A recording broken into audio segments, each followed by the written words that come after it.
A gwine úsle tá fáilte romh go haiciú riaga na hÉireann, tá fógraí sláándála le déanamh. Tá gá slí amach I gúil an seomra clé agus dheas, agus ceann amháin chun tusaí thaobh na lámha clé. Go raibh maith agaibh. Welcome to the Royal Irish Academy. Before we begin, just a couple of housekeeping announcements. There are 2 fire exits at the back of the room, left and right, and 1 to the front on the left-hand side of the room. So we ask you all as well to please switch your mobile phones to silent. And it is now my great pleasure to invite Professor Murray Pittock, co-chair of the Scottish Arts and Humanities Alliance, to the stage to begin our proceedings. Thank you.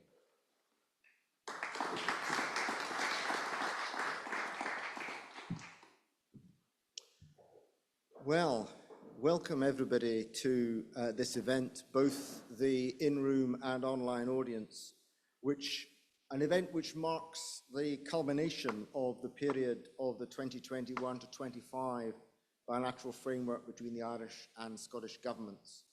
And it's tremendous that we've been able, as the Scottish Arts and Humanities Alliance, to organise this with the Irish Humanities Alliance and the hospitality of the Royal Irish Academy, because that was what we did at the Royal Society of Edinburgh to mark the beginning of the bilateral framework.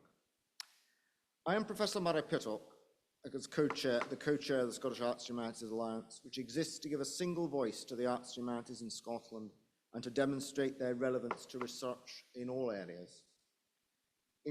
When we hosted the Scottish-Irish Culture, Diplomacy and Relations event, the first of these events at the Royal Society of Edinburgh, it was a meeting addressed by Michael Russell, the Cabinet Secretary who initiated the review from the Scottish side, his successor Angus Robertson, who's addressing us today by video, and Jane McCulloch, the then Irish Consul General. Today, 3 years later, we're delighted to have the return event with speakers from both governments, including Jerry O'Donovan, the Irish Consul General, who has been such a force for transformational engagement in Scotland, including the establishment of the Nisha Network. Myself and my co-chair, Catherine, are very grateful to Sonia, the Royal Irish Academy, and particularly SAHA's Policy and Comms Officer, Federica Simone, for the work they have put in to make this possible. The bilateral framework evolved from the Ireland-Scotland Joint Bilateral Review, which incorporated some joint submissions from Scottish and Irish institutions. I was involved in those from UCD, University of Glasgow, and the Royal Society of Edinburgh and the Royal Irish Academy. It's led to an increase in ministerial engagement between the Irish state and the Scottish jurisdiction and cooperation across a range of industries with some usefully standout examples, as I'm sure we'll hear.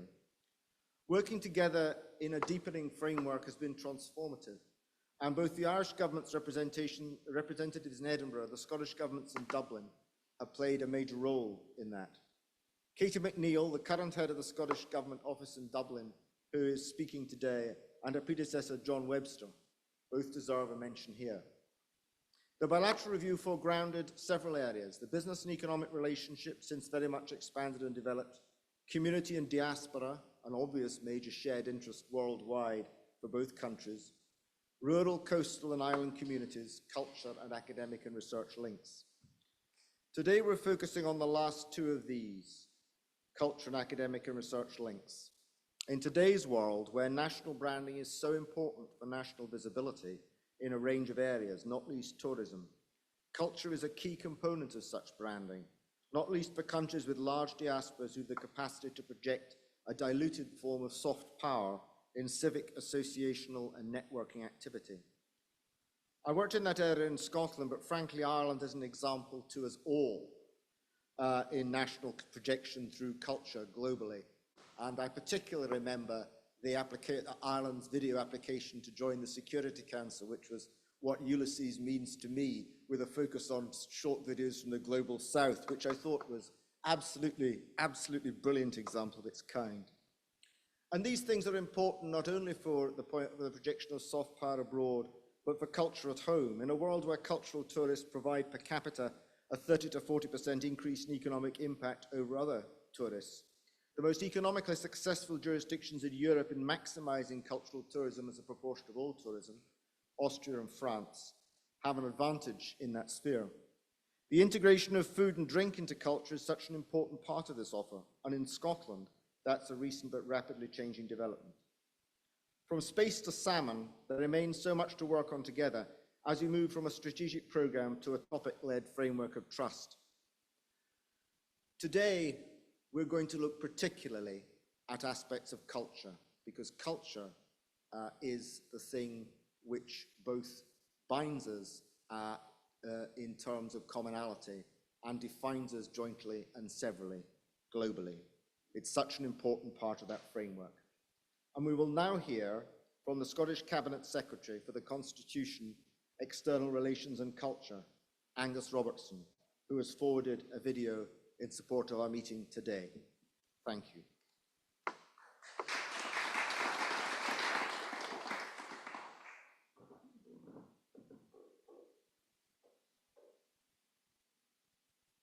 Hello from Scotland. It's a pleasure to speak to you all today, even if only virtually, as part of this important gathering of Irish and Scottish minds. I want to thank the Irish Humanities Alliance and the Scottish Arts and Humanities Alliance for arranging what promises to be a fantastic event. I know that there are officials from our Scottish Government Dublin office in attendance today, so please do reach out to them. Having studied politics and international relations at the University of Aberdeen, before embarking on a career in journalism and politics, I know how valuable an education in the arts and humanities is. It's also a privilege to represent Edinburgh Central as my constituency, a city rich in culture and renowned across the world for its academic reputation in arts and humanities. A reputation which is also shared by Scotland and Ireland more widely. Indeed, we're all here because we recognise the true value of arts and humanities in Scotland and Ireland, and how important they are for cultivating cultural and academic links between our two countries. We're not merely neighbours, connected by the Irish Sea, we are collaborators in a shared vision, and the Irish-Scottish bilateral framework is a pivotal milestone in our relationship. Produced by both Scottish and Irish governments, the framework is more than a policy document, it is a declaration of intent, a commitment to learn from one another, to deepen our ties and to build a fairer, greener and more sustainable future. Our shared heritage and culture are so valuable for bringing us together, providing collective spirit and common values across Scottish and Irish communities. It's only right that strengthening our academic partnerships and cultural ties is a key focus in our bilateral relationship. On behalf of the Scottish Government, we are proud to fund, along with the Government of Ireland, the Royal Society of Edinburgh and Royal Irish Academy bilateral network grants. This has supported a diverse range of collaborative research projects in the arts and humanities, covering areas such as children's literature, domestic abuse support, regenerative tourism, Celtic storytelling and remote working hubs. Through the collaborative efforts of the Scottish Poetry Library and Poetry Ireland, we're delivering exchange programmes for Scottish and Irish students to foster their creativity through the power of poetry. We've also seen a valuable partnership being taken forward by Dance Ireland and Dance Base Scotland, providing residency opportunities to dancers across both countries. We also know that Scottish and Irish universities have always been at the forefront of innovation, and it is truly exciting to see this work being done in partnership. For example, as shown by the collaboration between University College Dublin and the University of Strathclyde in their efforts to grow the space industry for economic prosperity, scientific discovery and environmental sustainability. All of these examples prove how fundamental our partnership is for our cultural and academic connections, and they will serve as a vital foundation as we go into the next iteration of the framework this year. More broadly, I am fully aware of how crucial European-wide initiatives have been for Scottish and Irish academic and cultural collaboration.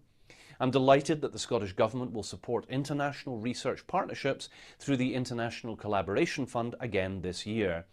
This fund aims to strengthen collaboration between Scotland and our European partners, including Ireland and Irish researchers. The UK's reassociation to Horizon Europe was undoubtedly a welcome move, and the Scottish Government has consistently supported UK participation in FP10. This is vital for research and innovation cooperation between Scotland and EU partners, particularly Ireland. We also, of course, welcome the UK's intention to rejoin Erasmus+, which is essential for Scotland's educational, cultural and international ambitions. It will be crucial that Scotland is involved in future negotiations on this. In the current age of climate change, rapid technological advancements and wider geopolitical uncertainty, we need, more than ever, the means to navigate the complexity of the modern world. It's clear from the varied agenda today that a power of work is underway to find opportunities for collaboration, provoke dialogue and foster innovation between our nations. Whether it is through theatre, literature, storytelling or academic collaboration, let us continue to nurture our long-standing partnership so that it can continue to flourish. I wish you all a successful event. Garev Ma'agiv. Thank you all.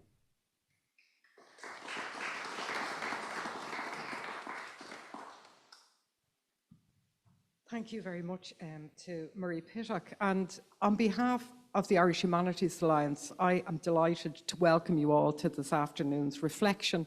And indeed, it's a celebration as well of Irish and Scottish cultural and diplomatic relations. And we are especially pleased to continue our collaborations with the Scottish Arts and Humanities Alliance and to welcome speakers from Scotland and from across the island of Ireland to be here today. Now, prior to my role with the IHA, I co-directed the Centre for Irish and Scottish Studies at the University of Otago in New Zealand, perhaps the farthest possible location from our two countries. Yet the centre is and remains a vibrant hub of Celtic connections and research, which of course highlights that although both our countries are small, they have significant global reach and connect even in distant lands. The joint bilateral review provided the chance to further strengthen the relationship between Ireland and Scotland, which we will see evidence of throughout our discussions and presentations today. Our governments continue to work closely together, and what better way to celebrate this than by opening our event today with a message that we have just seen from Angus Robertson, MSP, and also our next message from the Irish Minister of State for European Affairs and Defence, Thomas Byrne.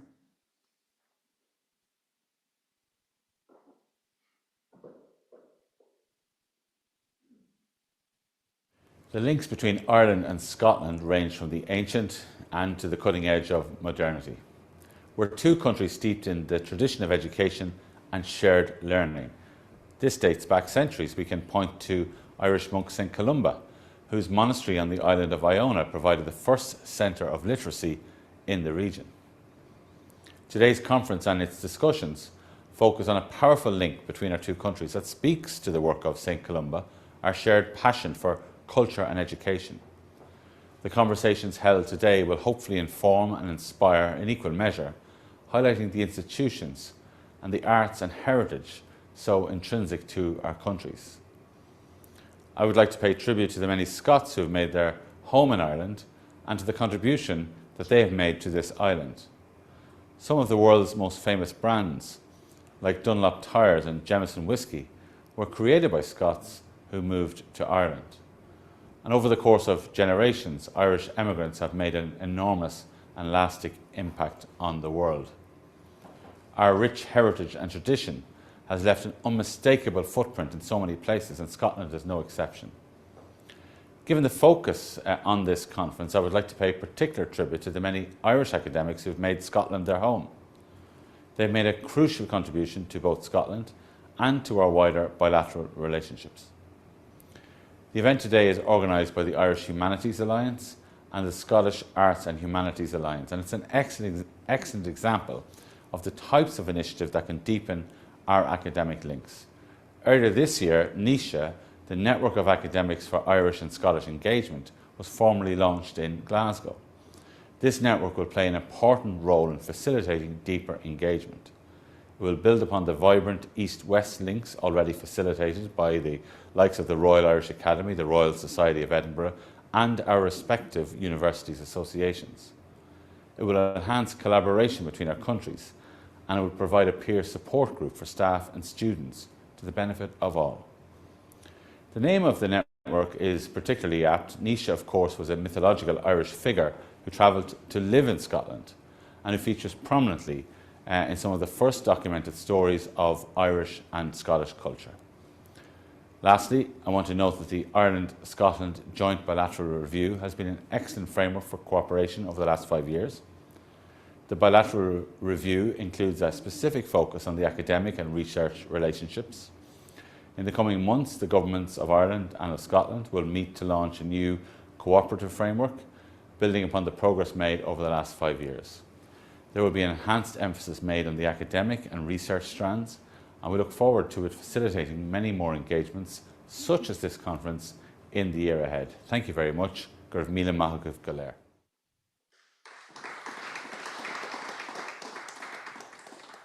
And as if in direct reference to Minister Byrne and Irish academics who make their home in Scotland, I would like to welcome to the stage Professor Catherine O'Leary, who is co-chair of the Scottish Arts and Humanities Alliance, but actually also, as I recently found out as well, who was an intrinsic part at the beginning of the foundation of the Irish Humanities Alliance. So welcome to the stage, Professor Catherine O'Leary, who will introduce our next discussion and speakers.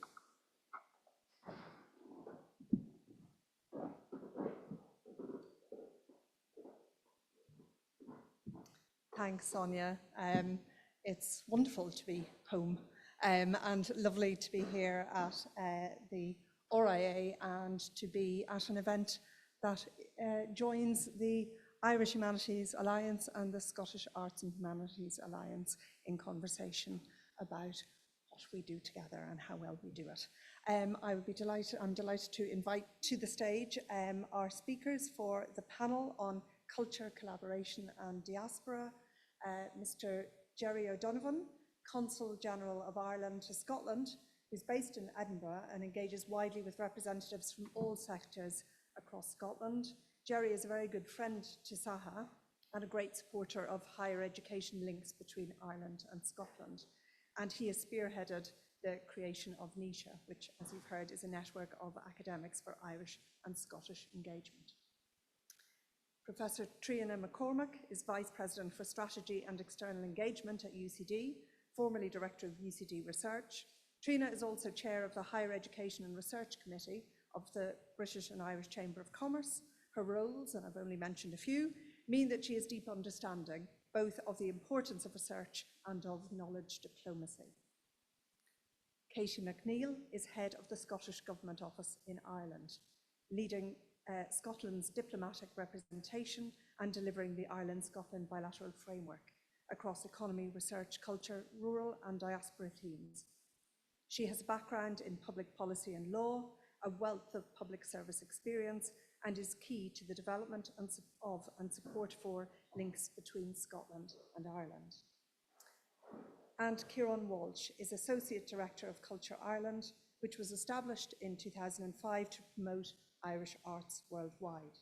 It supports and develops opportunities for Irish artists and companies to present their work across the globe and to build relationships and networks with arts and cultural organisations, relevant public bodies, state agencies and government departments at home and abroad. So welcome, colleagues, and if I can invite you to join me on stage.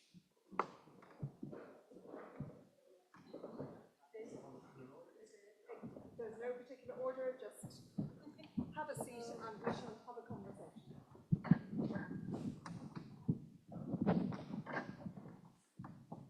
Well, thank you all for joining us here today.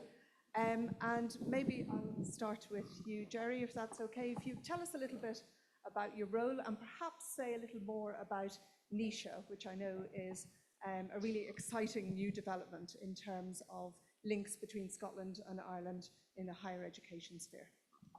Thanks very much.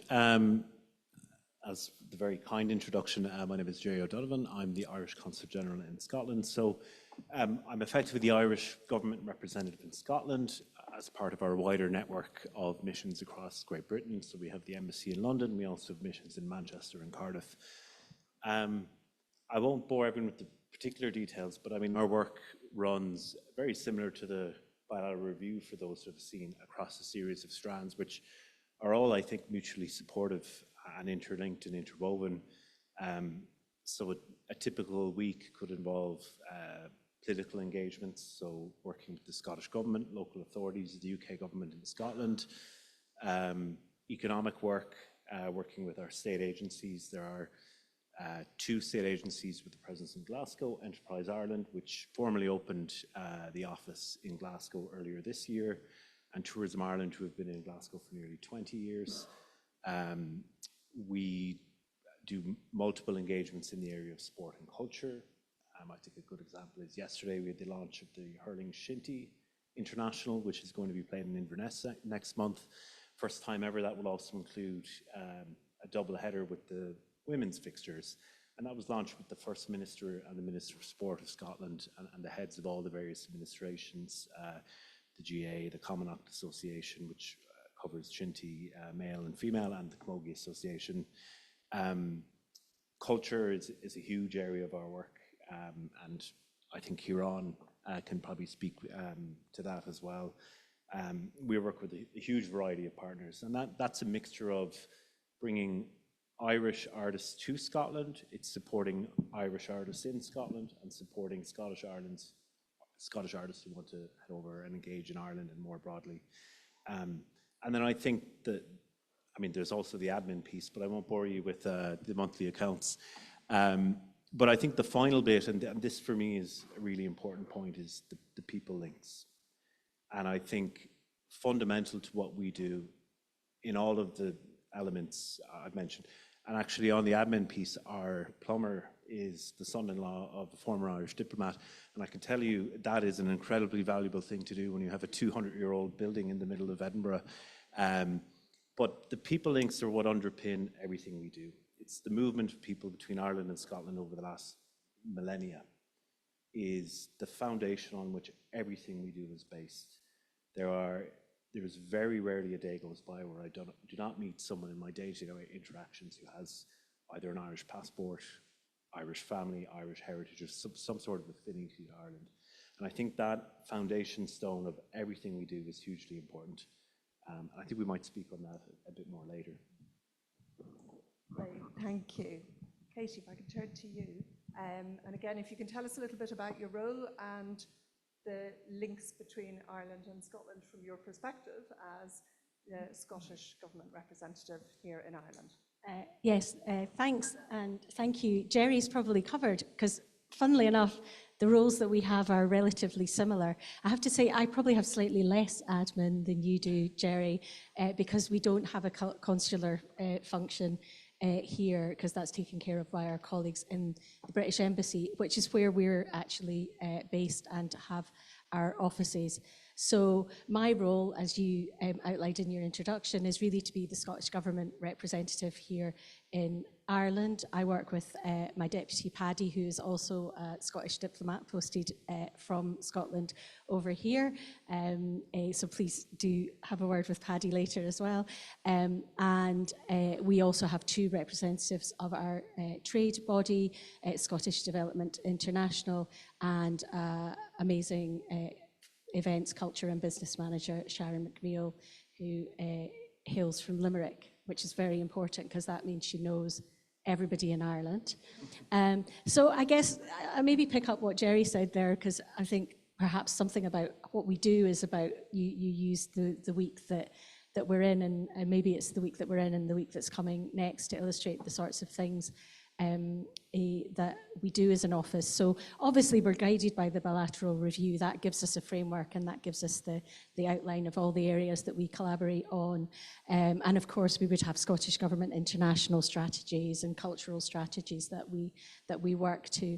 But as an example, this week we have been talking about and arranging the updates to the next iteration, the new bilateral framework. So doing the very important civil service and government work that's required, along with our partners in the Department of Foreign Affairs, to guide those processes through the political and administrative steps that need to be taken to work towards actually launching that new framework later this year. to be confirmed.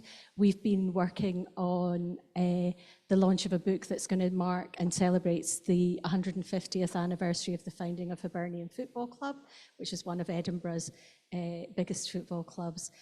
Very important in Scottish-Irish relations, coming out of Little Ireland in the Cowgate in Edinburgh. I've been preparing to go to Donegal next week, where I'll be talking about renewable energy and our collaboration there, meeting with colleagues in Donegal County Council and talking about the diaspora links and those people-to-people links that are so vital.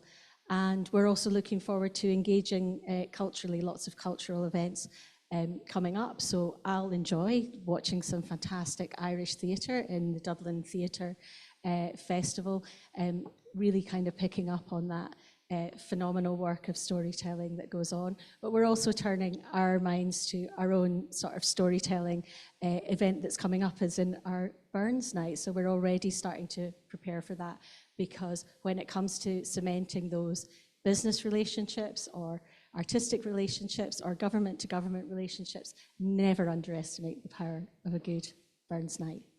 And I'll maybe stop there, because I'm sure we'll come on to so much more later. Great, thank you. Trina, from a university perspective, and perhaps also from your connections to the British Irish Chamber of Commerce Higher Education Committee, can you talk to us about the value of the relationship between Ireland and Scotland in the higher education sector, and how can we harness, or how do we already harness, the soft power of universities or knowledge diplomacy in our work between the two countries? Yeah, thanks, Catherine, and lovely to be here this afternoon with everybody. I just want to start by saying Katie's not at all overstating when she says don't underestimate the power of a good Burns Night. A good Burns Night can solve many, many problems and give fruit to many conversations. So look forward to another Burns Night with you, Katie. So from a university standpoint, I think one of the things that, if I reflect back, one of the things that was the silver lining of Brexit was that all of us in the Irish higher education research system and all of our colleagues in the UK system suddenly started to evaluate what had been just a historic and very productive and very fruitful relationship for all of us, but that we always assumed would just continue. The flow of people, the flow of knowledge, the flow of information, we'd kind of taken it for granted. And it was only when we started to look at it that we saw the huge value and the huge valuable resource that we had. And the thought that anything might interrupt or disrupt that, I think was a wake-up call to all of us. I think secondly, we also saw that what was valuable and valued by all of us hadn't really been getting enough of our attention, I don't think. And so it gave rise to a conversation that started, I think, across the higher education institutions, and particularly from the Scottish and Irish context, on exactly what it is that we wanted to do together. So building on all of those links of the past, building on a very productive relationship, what is it that we want to do in the future? And what impact can we as higher education institutions, because this is our role, have on the society and economies that we're part of? And how do we look at that as a collective? You know, so what is it that Ireland and Scotland want to do together, and then how can we play a leadership role in that?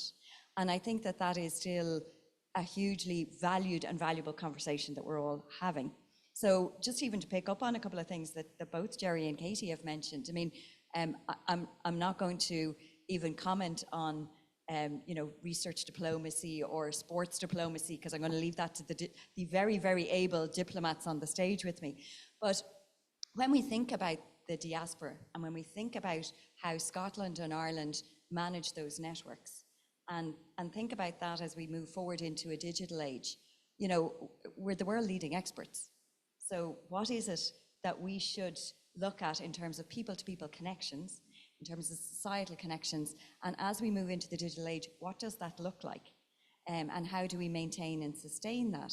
And how do we maintain and sustain both the people-to-people interactions, but also those kind of the sharing of the knowledge? Katie mentioned that her week is going to include things around energy, around culture, around, on any other given week, it could be agri-food, it could be, I think, Jerry, you mentioned maybe space earlier on.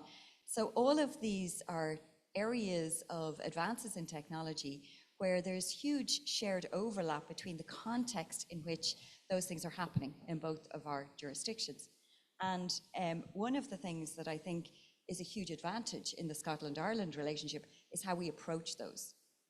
And so I'm reflecting on a project that's within the climate kick, where one of our colleagues in UCD, PJ Matthews, Humanities, is using, how do you use the humanities to interpret what's going to happen? And I think this is that storytelling, the nature of how we are going to try to interpret this future world and this challenging environment that we're all in is something that,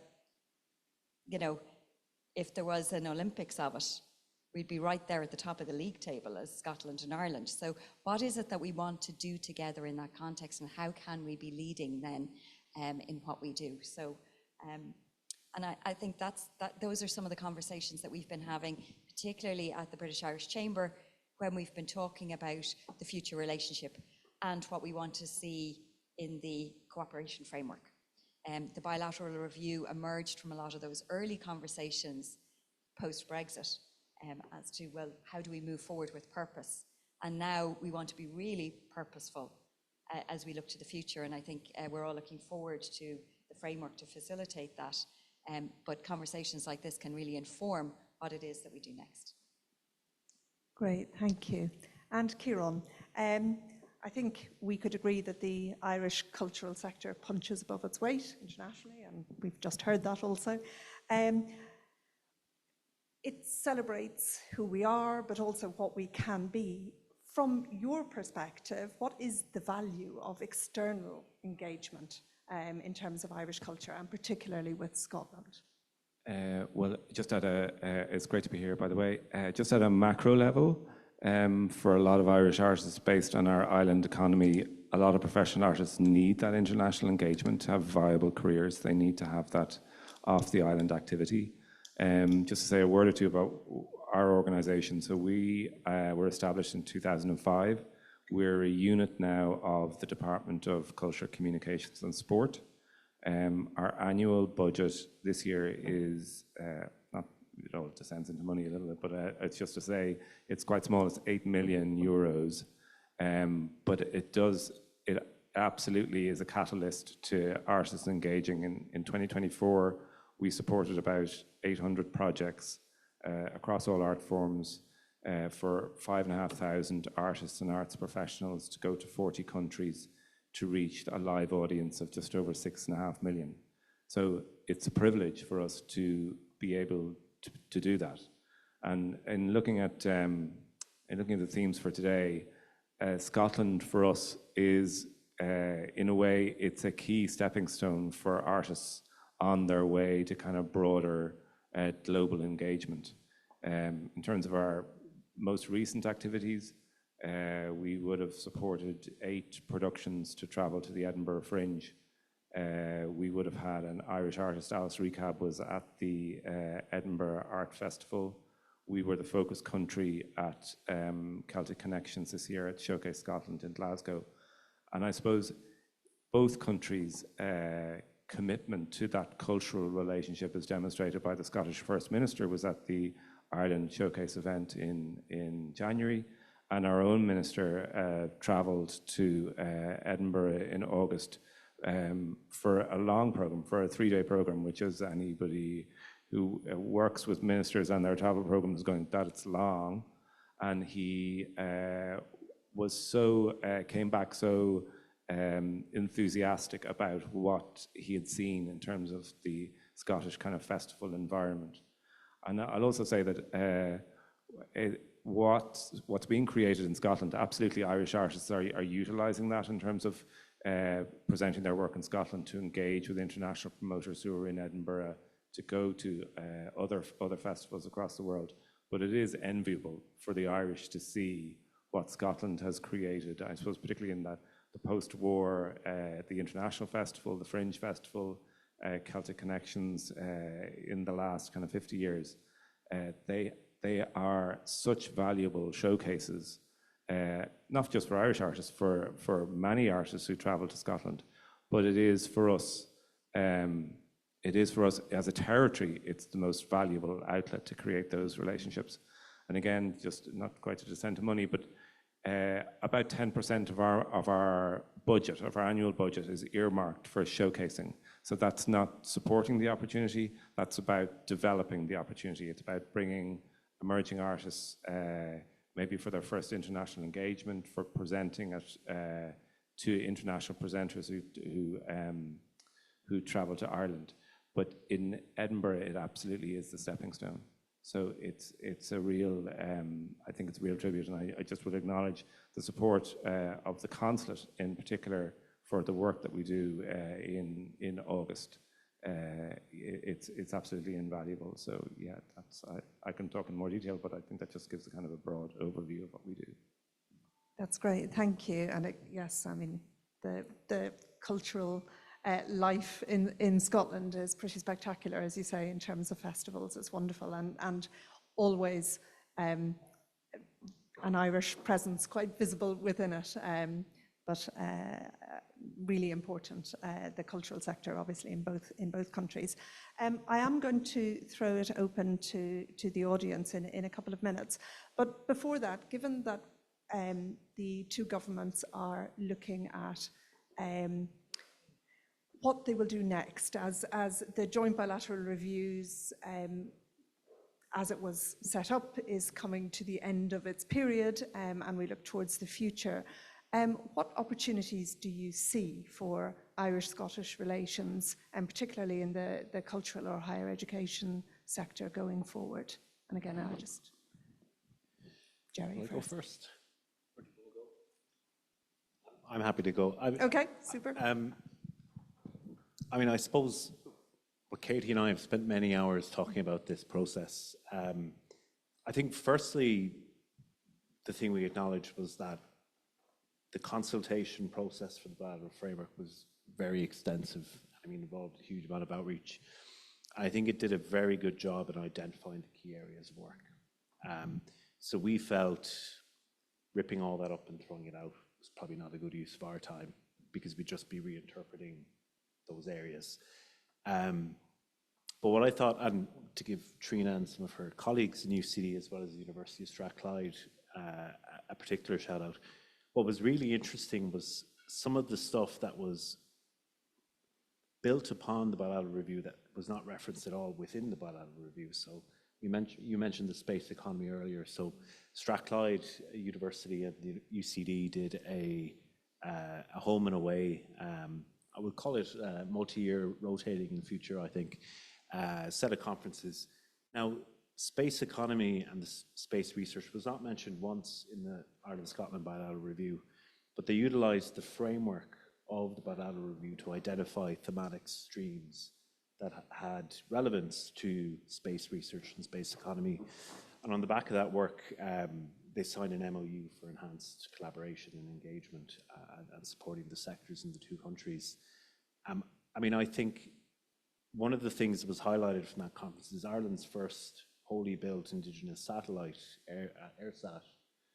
I think it would be fair to say that would not have been built if it wasn't for support from Scotland, in terms of Scotland having a very well-developed, the factoid I love, that it creates more satellites as a region than anywhere else outside of Texas and California in the world.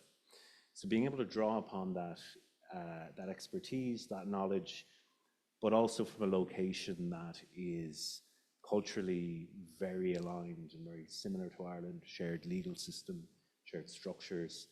I think that was a really good tangible example of the sorts of engagements that were not thought of at the time of the drafting of the bilateral framework, but which we're able to draw upon it. So in a way, it's less what we think will be coming down the line and more people in this audience and people more widely can see opportunities to build upon that framework. And I mean, the value of any good framework is that it facilitates others to do work rather than just the two governments.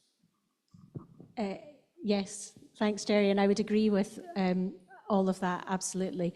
And I guess some of the lessons that we would have learned from that first period are that what we are doing is creating that framework, that we're not trying to direct people where to collaborate or how to collaborate, but actually give people the freedom to do that. So I think you will kind of see a bit of a change of structure to it when it's launched. We'll talk a bit more about why what we're wanting to achieve in each theme is important, and have fewer kind of direct, individual things that we're going to do, because I think we would acknowledge that there's so much that has flourished that wasn't originally conceived of in that first bilateral review period. When I looked back at it in preparation for this, just looking at the culture section, and I was kind of listing all of the cultural collaborations over the last 3 or 4 years that I know that the Scottish Government Ireland Office has played a small part in realising. Actually, only one of those was specifically referenced in the original review document, actually, which is a fantastic project, a collaboration with the Scottish Poetry Library and school students, and it's running again this year. But there's so much else that we've done. That Dance Space, Dance Ireland collaboration wasn't there. We've run a incredible partnership working, I was hearing about yesterday, for LGBT youth, not only in Scotland and Ireland, but actually across these islands, to tell their stories in a creative way. We've supported a trilingual theatre production that went out into remote and rural communities with Fishamble that just won an award last year. So I think for me, that kind of shows us that the opportunity really is in this provision of the framework, letting people get on and collaborate, and then seeing where we can come in, help support, help highlight, help spread the message about what's happening between Scotland and Ireland, rather than trying to direct or preempt all of that ourselves.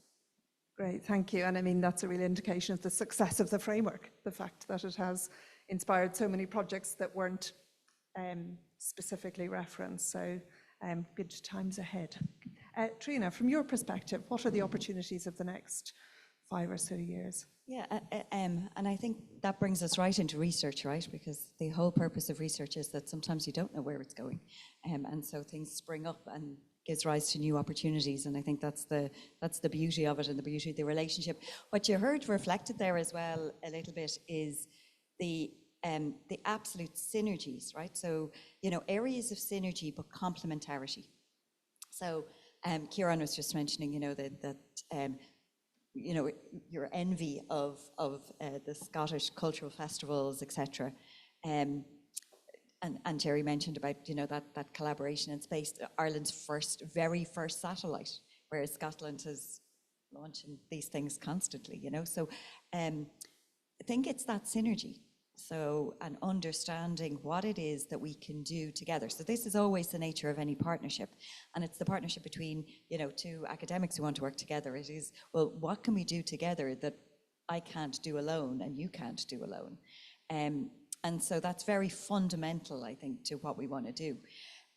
When I looked at, it was earlier on this year, but when I looked at the basis of the relationship and whether the relationship is as strong now as it was when, when the UK was part of the European institutions and then embedded in the framework programs previously. So from a research standpoint, has there been any change?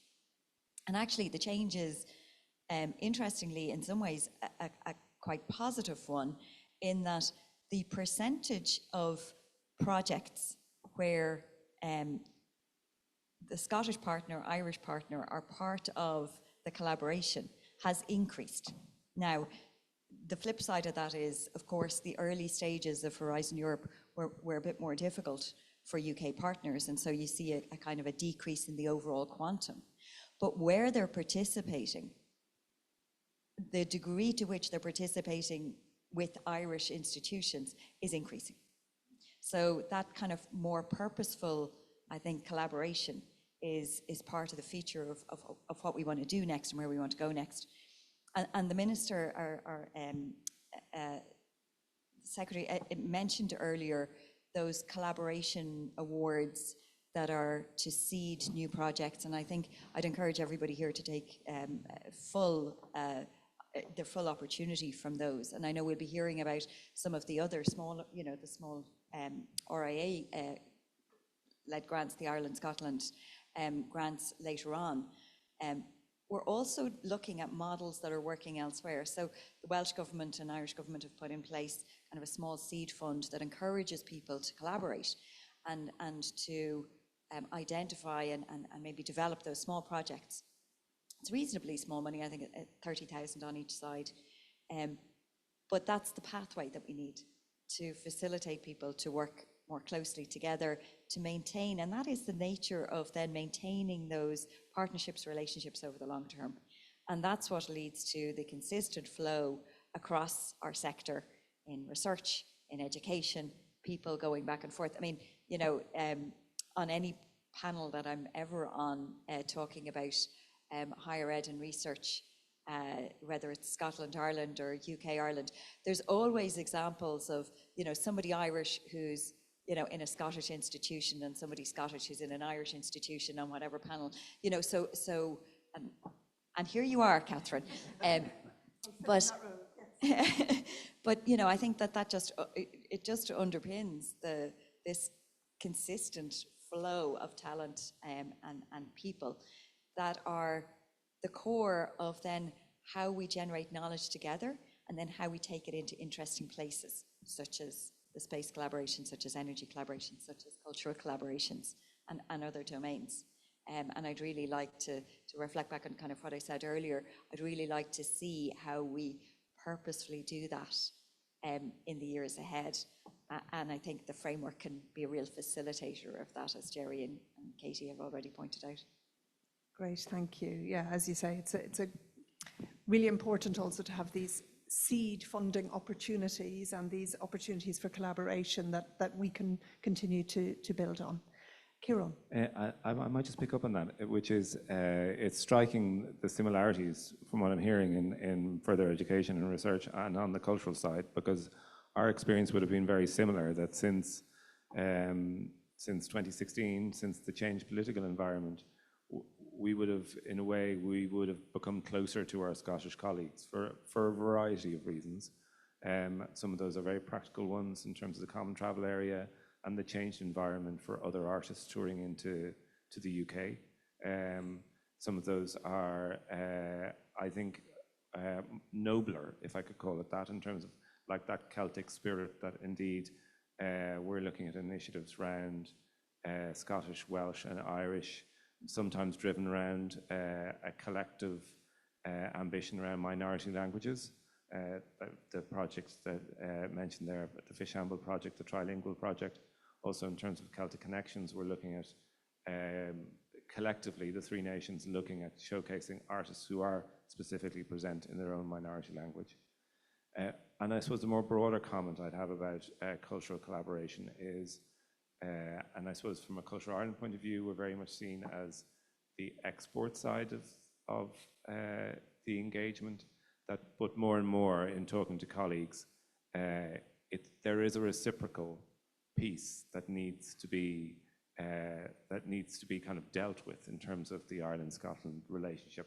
Specifically now I'm talking about cultural and cultural exchange, and seeing how what we achieve when Irish artists go to Scotland can somehow be replicated in terms of touring networks across the island here. I mean, I should have said at the beginning, Culture Ireland, part of our function, we were established partly to do with what was agreed at the St. Andrews Agreement in terms of those negotiations in the early noughties, and in that sense we operate on an all-island basis. We don't differentiate between artists north or south of the border, but as I say, I think it's striking the themes at a high level are the same. It's just how we can go about achieving them. And if I was to say about ambition, of course, partly it's also always to do with resources.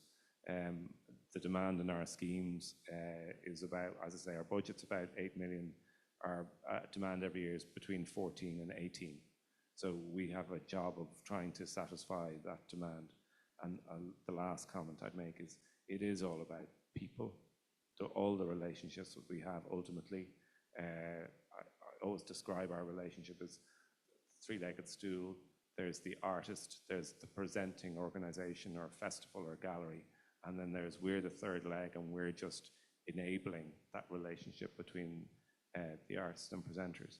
So for example, next weekend we'll have 5 Scottish presenters, the International Festival, Travers and others, who will come to Dublin Theatre Festival to see work.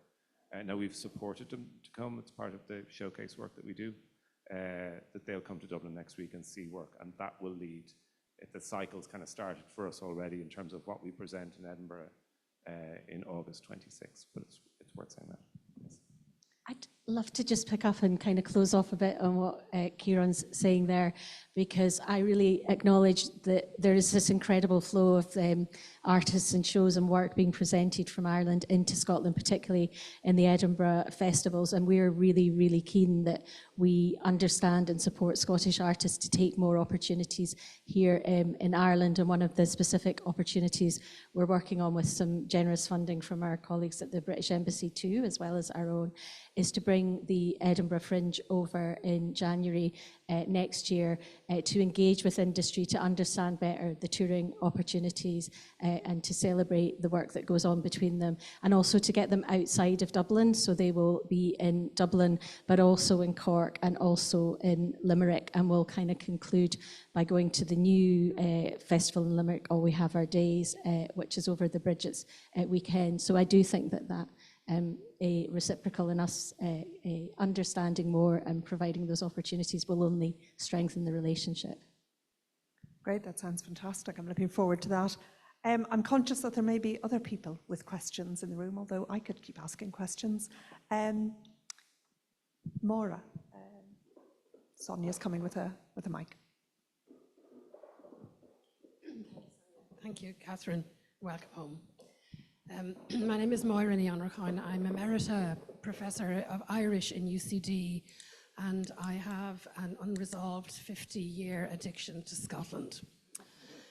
No intention of trying to cure myself of that. It's where I spend as many months of the year as I can. And a lot of my work, my research work, was Scottish Gaelic based. I would like to emphasize a little more than has been emphasized, the question of language. I think any cultural affinity will be found very often to have a linguistic base, and there is none more in which that is stronger than between Ireland and Scotland. The Gaelic language, which has manifested in Irish and Scottish Gaelic, is to my mind, certainly historically core. It's the root of our affinity, and it is also the flowering branch at the moment. And I just wanted to remind maybe you and everybody here that there is a specific government-funded agency which has a tiny amount of money, and we could do with a lot more, which is fun to focus on, that focuses on Irish and Gaelic.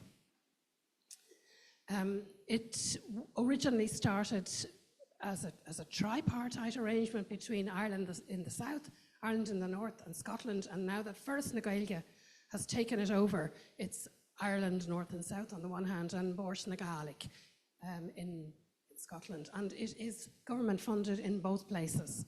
The amount of work that has gone on in terms of research on the Celtic languages is phenomenal. It continues even much more richly than when I started work, for instance, largely because we have better excuse me, better communication and a bit more formal communication now too. Certainly in this house, in the Academy where I chair the Irish Language and Celtic Cultures Committee, we wouldn't dream of having an event that didn't include Irish and Gaelic in my committee, unless it was a specifically narrowly focused event.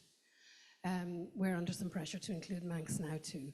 But so I would just commend to you that you remember the importance of language, because it's in another language, Thank you, Karen, for mentioning it. Because all our events take place through another language, Irish and Gaelic, which is one or two languages, it can be hard to remember them if you're in the major English language world. So I do make a please for including Gaelic in Scotland and Irish in Ireland in all your deliberations and in all your events, in all your activities between the two countries. Thank you. Great, thank you, Maura. Jerry. Maura Gurramil, thank you very much. I think that the points you made are very, very well made. And certainly from our perspective over the last 6 months, we've had a number of engagements in this space.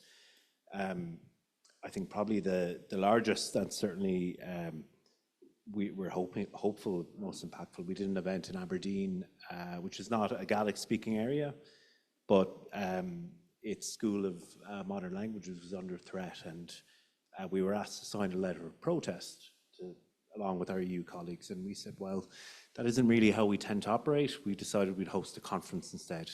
So we did an event with Úras na Gaeltachta, with Fóras na Gaeilge, with the Aberdeen Centre for Irish Scottish Studies, and we brought over 100 activists, stakeholders, community and economic groups from across Scotland and Ireland to discuss the shared challenges and opportunities shared by the Gaelic and Irish-speaking communities.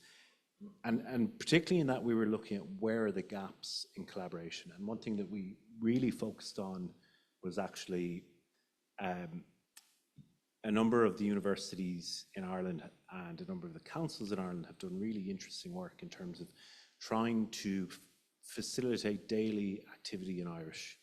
And that is not a mentality that, particularly in the central belt of Scotland, where that mindset is very well known. I think anyone who was in Scotland will remember Andrew Marr, the broadcaster, complaining on Twitter why there are Gaelic signs in Edinburgh because it's not a Gaelic speaking area. And about an hour later, he issued a mea culpa to say, actually, some very well-informed people have told me that I don't know what the hell I'm talking about. So the points you made are really, really well made. And the links are really intrinsic. I mean, someone in your network of the diaspora here, Alan Esselmont, who's the former DG of TG Cahir, we brought him to Salmarostig, the National Gaelic Language School, earlier this year to deliver a lecture as part of their 51-year anniversary events. But no, you're completely right. And I have to say it's an area where we could do more. And it's an area where we have two unique languages that underpin our culture, our identity. And if we don't cherish them as custodians, no one else will. So it was a very important point, very well made. Cheers. I don't know if anybody else wants to come in there, but just to say, Maura, that SAHA is setting up a languages working group, and in fact we're having our first meeting next week, and it is going to look at modern languages but also Gaelic, and there are some areas in which languages are under threat, and we're looking at what we can do as a sector, how we as SAHA can help. And I think we shall probably be having some conversations about that with colleagues who are on the stage, as well as colleagues who are not. But I'll certainly follow up with you, Maura. But I think, yes, I agree with Jerry. Very well made point. Thank you. Yeah, I should probably just also acknowledge that the recent legislation I can't remember if it's completed or is still going through Scottish Parliament, a Languages of Scotland bill will also acknowledge Scotland's other language, Scots, as well, which is, linguistically separate from English. But yeah, I know Jerry and I acknowledge and will be given, the languages will be given prominence in the new framework too. Yeah, Trina? And Maura, just to say, I think that was possibly where I was going with, but obviously not well articulated, with the ability to commonly then have that overlap. So the linguistic overlap is the underpinning framework that allows us to have some of the conversations and collaborations that we have so effectively together across a number of different domains. Now, I hasten to add, when I'm on a panel and on a stage and looking down at Polo Doherty and Regina Colathon in the audience, I don't tend to then veer off my lane and would welcome remarks from either of them on this. But I think that is, as previous speakers have said, a really, really well-made point, and possibly something that we need to just clearly articulate, because I think it's assumed, and assumptions are always dangerous, right? So, thank you. Thank you. Yes, there's another question at the back.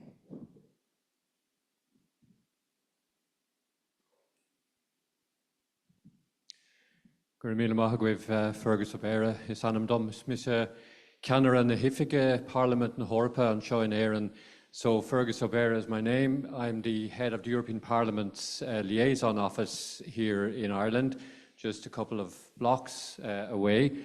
I'm here with my colleague Jeremy O'Sullivan, who's our cultural outreach officer, and we also have full-time education outreach officer. So even in our relatively small team, education and culture play an enormous role as they do in European Union policies in general.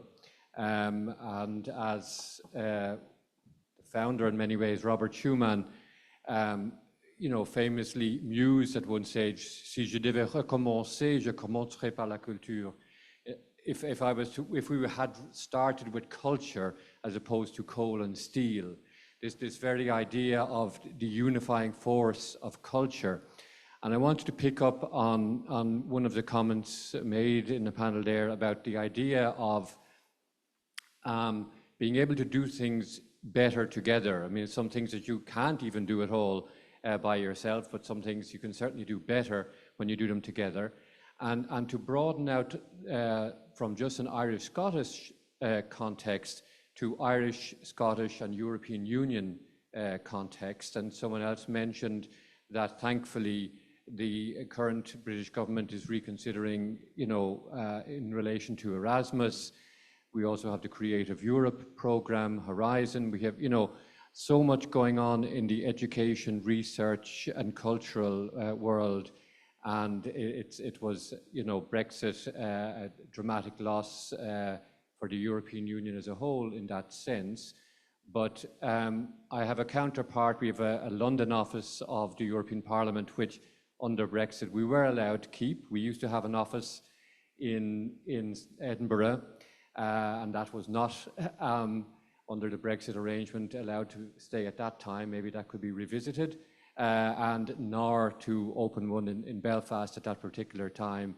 That was the mood music at the time.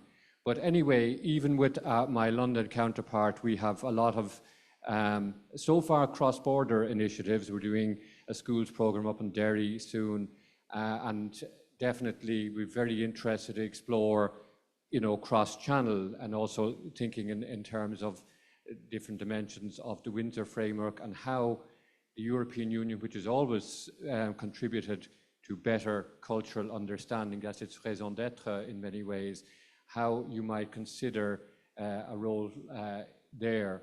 And just to say, we are just a couple of blocks. We have a nice visitor centre.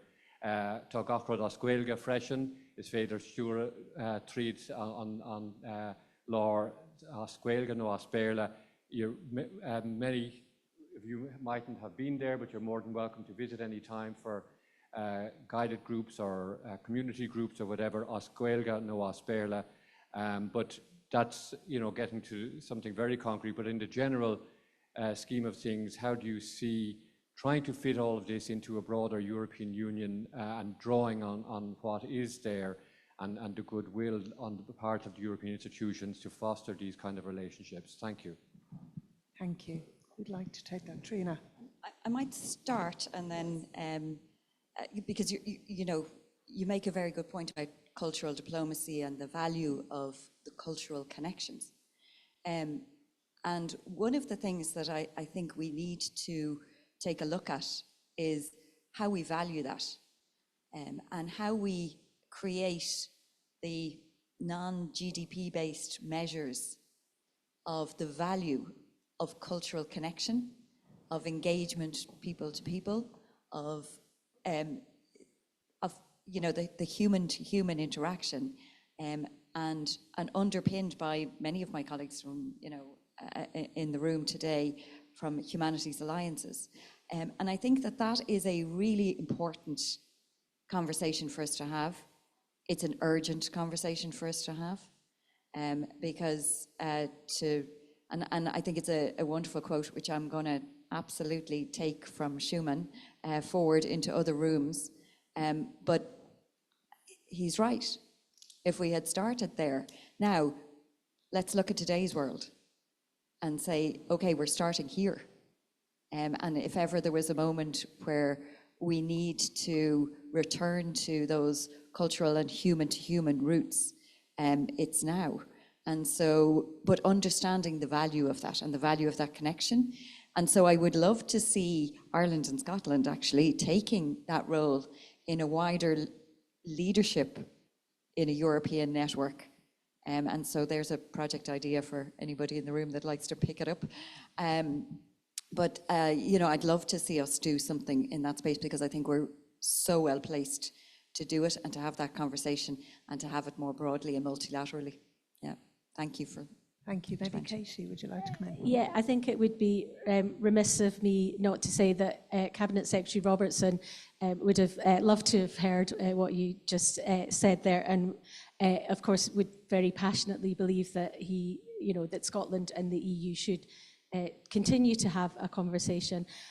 I believe, and I would hope anyone in the room would correct me if I'm wrong, I believe that I know that Scotland made strong representations for going back into Creative Europe. I don't believe that the UK government has made that move yet, but certainly from the Scottish perspective, we would be very supportive of that. I have made a brief visit to your offices myself, but I would definitely love to come back with the whole team. So let's do that soon. Thank you. Thank you. Jerry? Yeah, no, I mean, I think one of the real, I arrived after the referendum, but given the result in Scotland, I think the affinities for Scotland to the European Union were made very clear in terms of the numbers of voters within the country of Scotland. Look, from our perspective, the Irish government has this arrangement with the Scottish government, which is in the areas of powers which are devolved for Scotland, but Ireland also has a devolved framework. So, we work within the structures in place, the EU-UK agreement. There is also the Ireland-UK agreement, which has strong overlap in areas. I'm a firm believer you work with all of the structures in place, whether you have power to amend them or not, and to work with the landscape you have.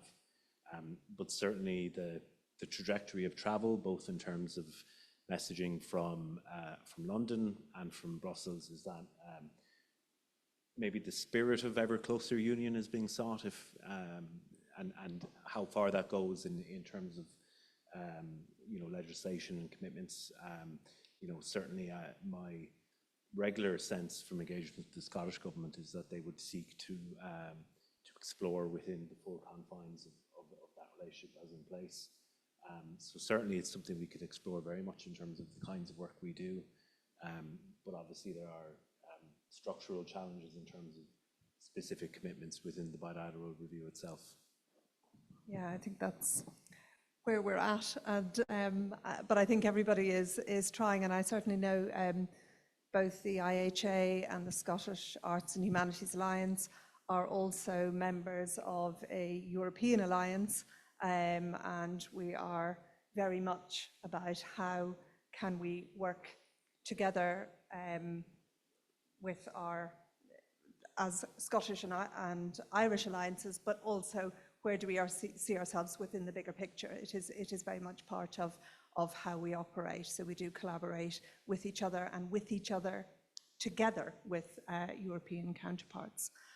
Kieran, I wonder what your view I is suppose here. just specifically from our viewpoint in terms of opportunities, what we have found over the last number of years, because the geopolitical situation is changing so rapidly, artists are considering, artists and their touring plans, they're almost politicized now in terms of where they tour and where they want to tour to. So essentially we're demand-led, so we will follow the artist. But we have, for example, we would have had a showcase where all the artists withdrew at South by Southwest in 2023. And then we had artists withdraw from The Great Escape, which is in Brighton, because of links with Barclays in 2024.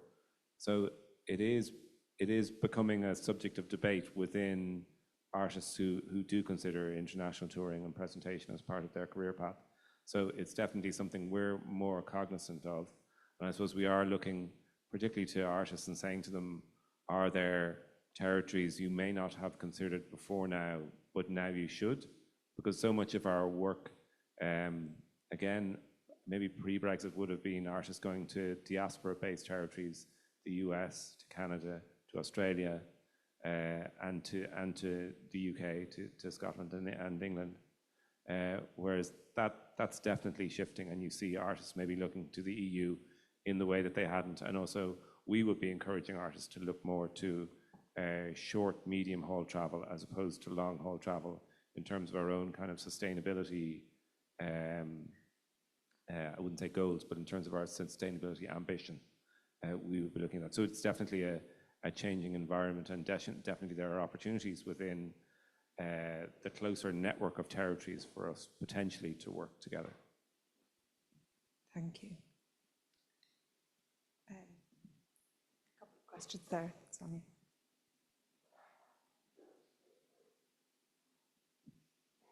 Thank you. Sinead Reardon, Royal Irish Academy. So first of all, but on behalf of myself and my colleague here from the Royal Society of Edinburgh, we'd like to thank you for your support for the bilateral grants. I know they've been hugely well received by researchers, and they've led to some wonderful projects and outcomes. So, thank you for creating that opportunity, first of all. And then the second point is also just to, I suppose, point to an initiative that we're working on with our sister academies in the UK, which is the UK and Ireland Academy's Human Rights Committee. And I suppose this kind of feeds into this point of how do we build these connections beyond just fostering Irish-Scotland, Scotland-Ireland relations, but use our combined networks and influence to really impact on a wider scale. So the issue there is where we're talking really about how do we support scientists and scholars around the world whose rights have been repressed as a result of their scholarship and scientific activity.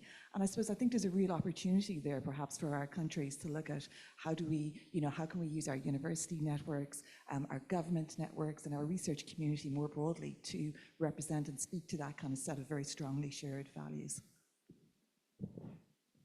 Thank you. I'm certainly aware that in Scottish universities there are bodies that work with colleagues from other parts of the world who are either in danger or in crisis, and I'm sure the same sort of work is going on in the Irish sector. And I know in terms of research collaborations, there's a lot of work going on across the sector too. But in terms of any particular responses, Trina? No, I think there's, it's probably very well known, the University of Sanctuary programme is really the programme that facilitates those academics who are seeking sanctuary to come and to do their work here. And I think we are recognised as a place where you can come and you can do your work and you can feel free to do that. And I think that that's something, and I don't know for any of those of you who didn't see Linda Doyle, Provost of Trinity College, quoted in the Irish Times today. She's making exactly this point, that we are yes, we value the fact that we are in an environment like that. We also see what's happening in other environments. And so it's really, really important that we continue to be that place, and that we value that greatly. And that, I suppose, for all of us within the sector, that we live up to that freedom that's been awarded and afforded to us to do the work that we want to do. And I think it's just a point that's always worth making again, and reminding ourselves as well as everybody else that this is a fantastic environment to do academic work.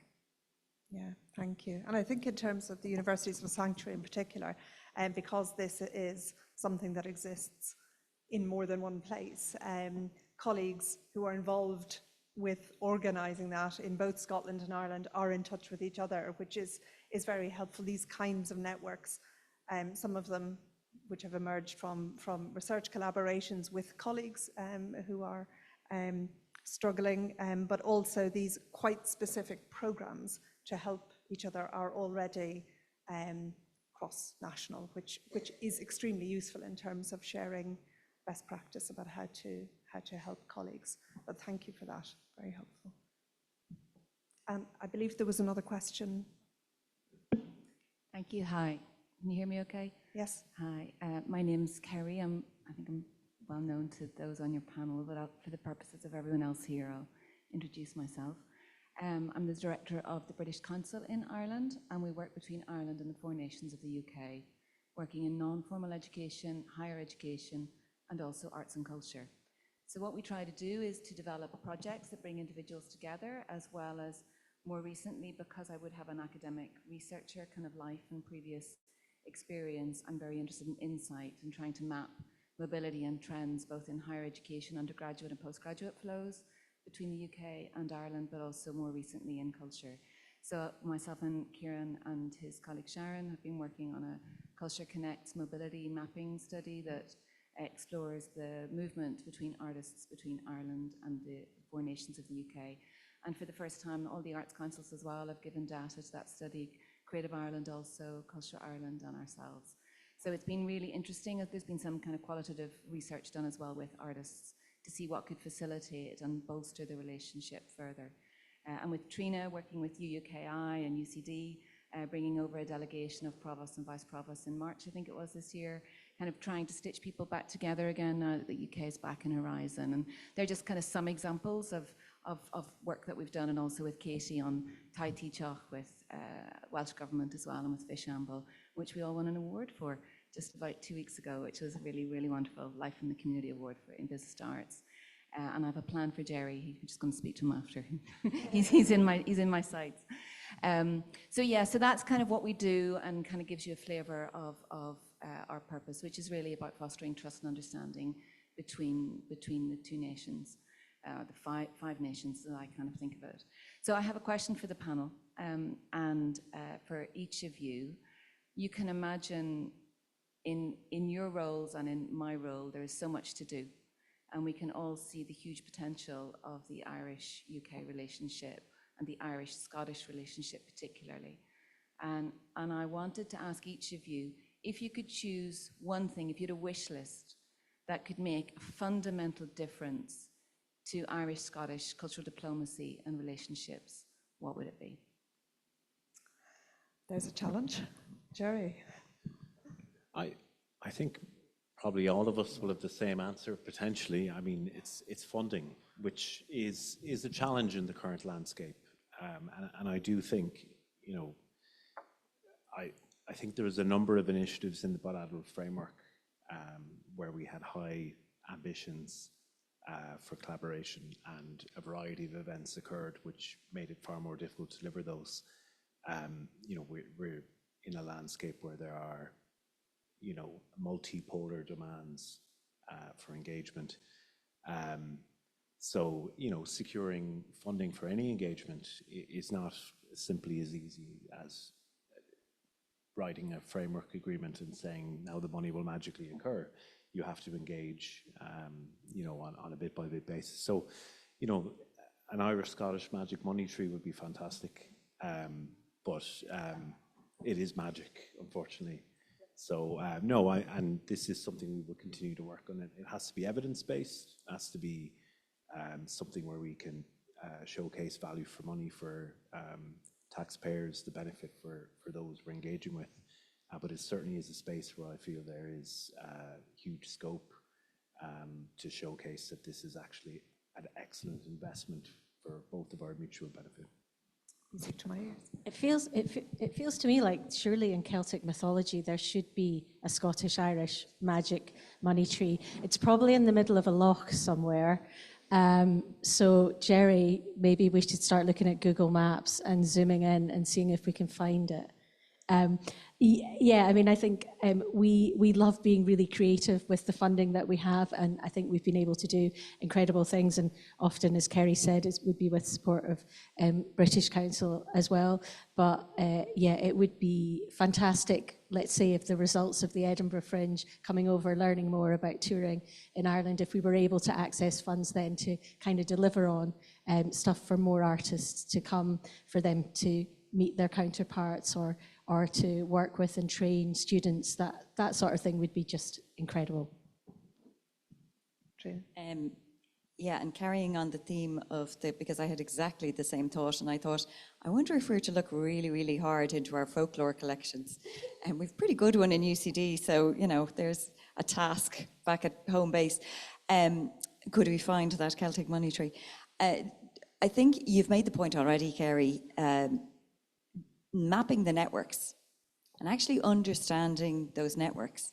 And then not only mapping the people-to-people networks, but mapping the networks of the resources that we have and making those more available to people. I'd love to see what we could achieve if we could open up more of, you know, what's in some of the places like the RIA, but also in our libraries, you know, so, and find those common connections that we can then pull forward and into those networks. And actually, as I said earlier, to be then at the forefront of how you advance collaboration between two nations on an ongoing and consistent basis, based in history, but pulling all that forward into the future.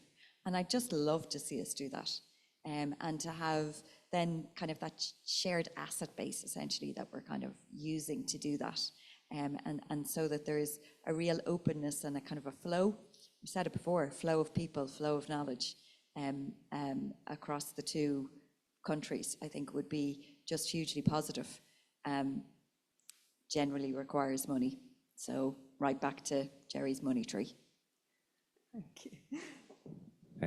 A touch of Jerry's money tree, in the sense that when I started working for Culture Ireland, it was just when Ireland was coming out of the crash, and the pendulum was totally, when I was talking to Scottish colleagues, the pendulum would be very much on the Scottish side, and we were scrabbling around to try and recover resources that had obviously been through a hard time here.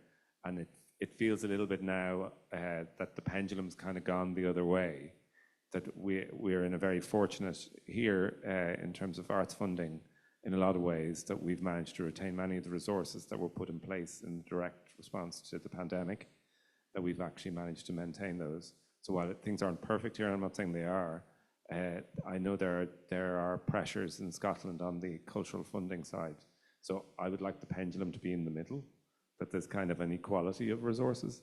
And if I could have a second wish, and I know I can't, but I'm going to ask for it anyway, the ready-made touring networks, just to wake up and those networks to be there would just be an amazing thing, because on a micro level, we've started to create what we've called a GB touring network, in that we're trying to, rather than for artists to go over for one gig and then come back and another gig, we're trying to put in a model where there would be venues, across art form, who would engage with a tour rather than just a one-off engagement. And I know from doing it we've done it in the US, and we're in our third year in Britain, and we did a tour last year that involved Stornoway and it involved Edinburgh, and it was very much a pilot. But the work that actually goes into stimulate those kind of networks can be long and arduous. Whereas if we were just able to click our fingers and those networks were there on this island and on that island, I think that would be an amazing thing. Great, thank you. Obviously, the desire for magic is strong. I was just going to say one other thing, which is a slight response just in terms of funding, which is maybe just to kind of, it's like a forthcoming trailer attraction. The AHRC and Research Ireland, as you probably know, had a fund that was available under Digital Humanities that came out as a response to Brexit and forged some great networks and ideas, clusters as well as projects that were research projects, some of which did map heritage and linguistics and connection across the island. Really amazing work. And that collaboration has continued, and we're kind of in the middle of it as well. So it's just to sort of flag, there is a Creative and Cultural Industries research call that will come. There will be an AHRC and Research Ireland agreement put in place very, very shortly. And it will run for a number of years, so there will be the possibility of developing research across UK and Ireland that will support the piece.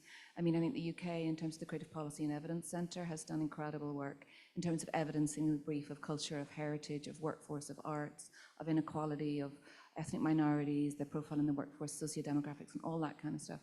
And it's something that we're really lacking in Ireland, and we're also intensely lobbying for. So, we need to be able to kind of evidence-base the incredible value of culture in Ireland.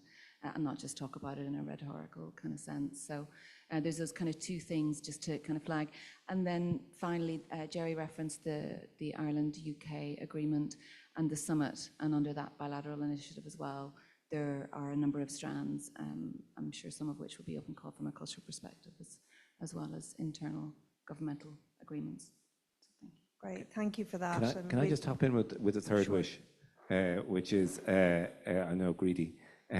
Which is there is an opportunity just based on our geography, I think, about sustainability and touring networks. That just we shouldn't lose that. We've done a small pilot over the last couple of years with the Edinburgh International Book Festival about supporting Irish writers to travel to Edinburgh in a sustainable way, slow travel, and to report in terms of their findings, in terms of how that experience has been for them and how that would impact potential funding models.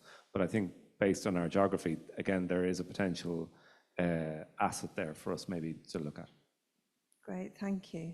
And thank you for your question. Congratulations on the award, and really good to hear about what is coming.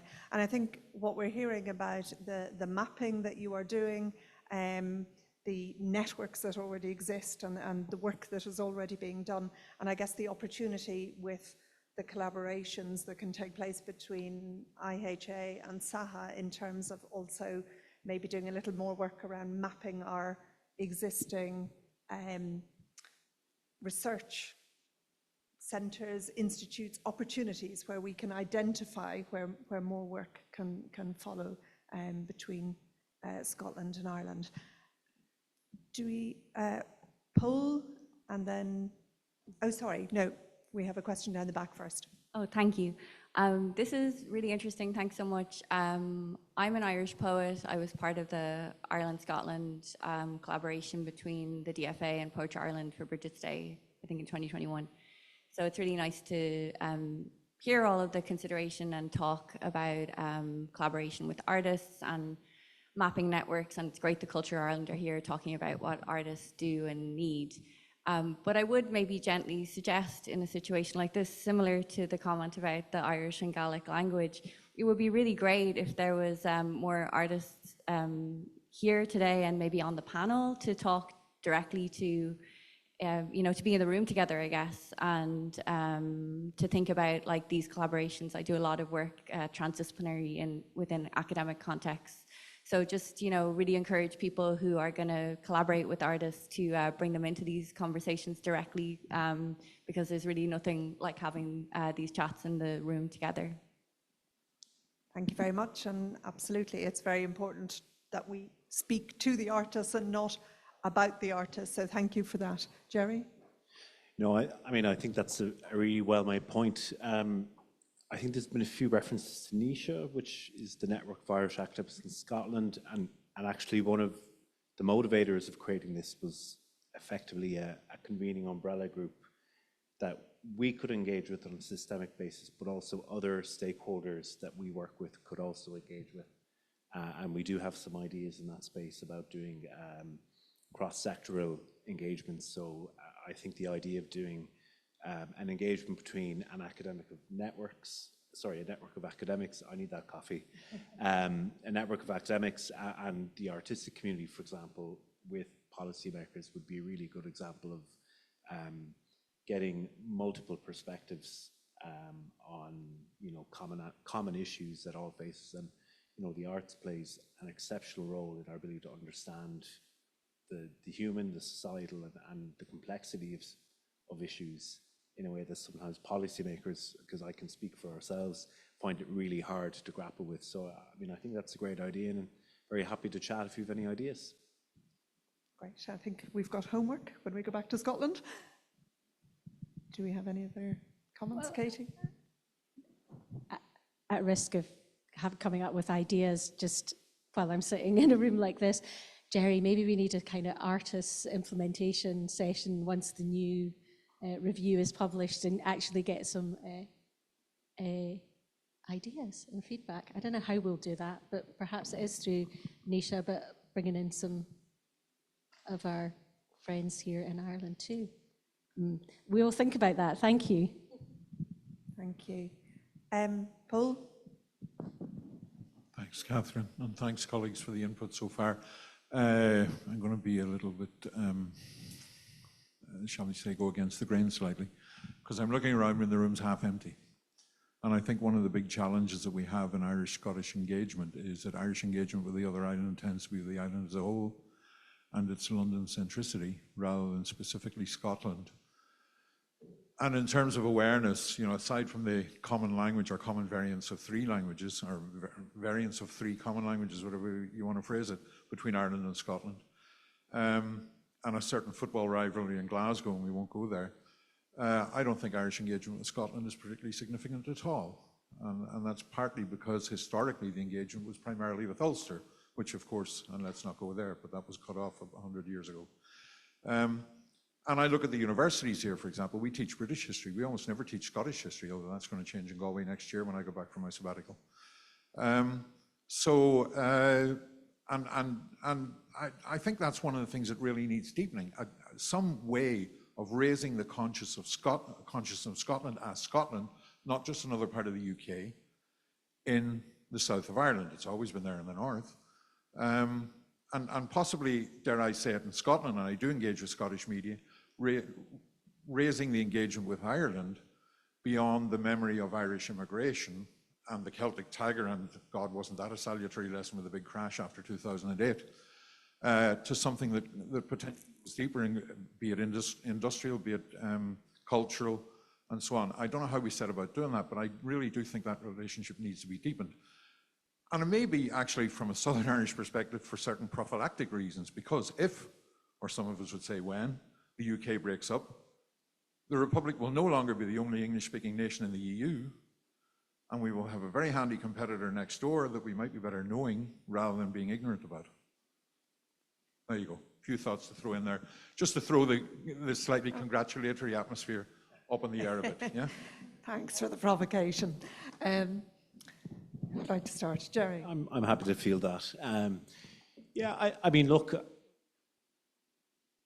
my favourite mantra is crawl, walk, run on these things.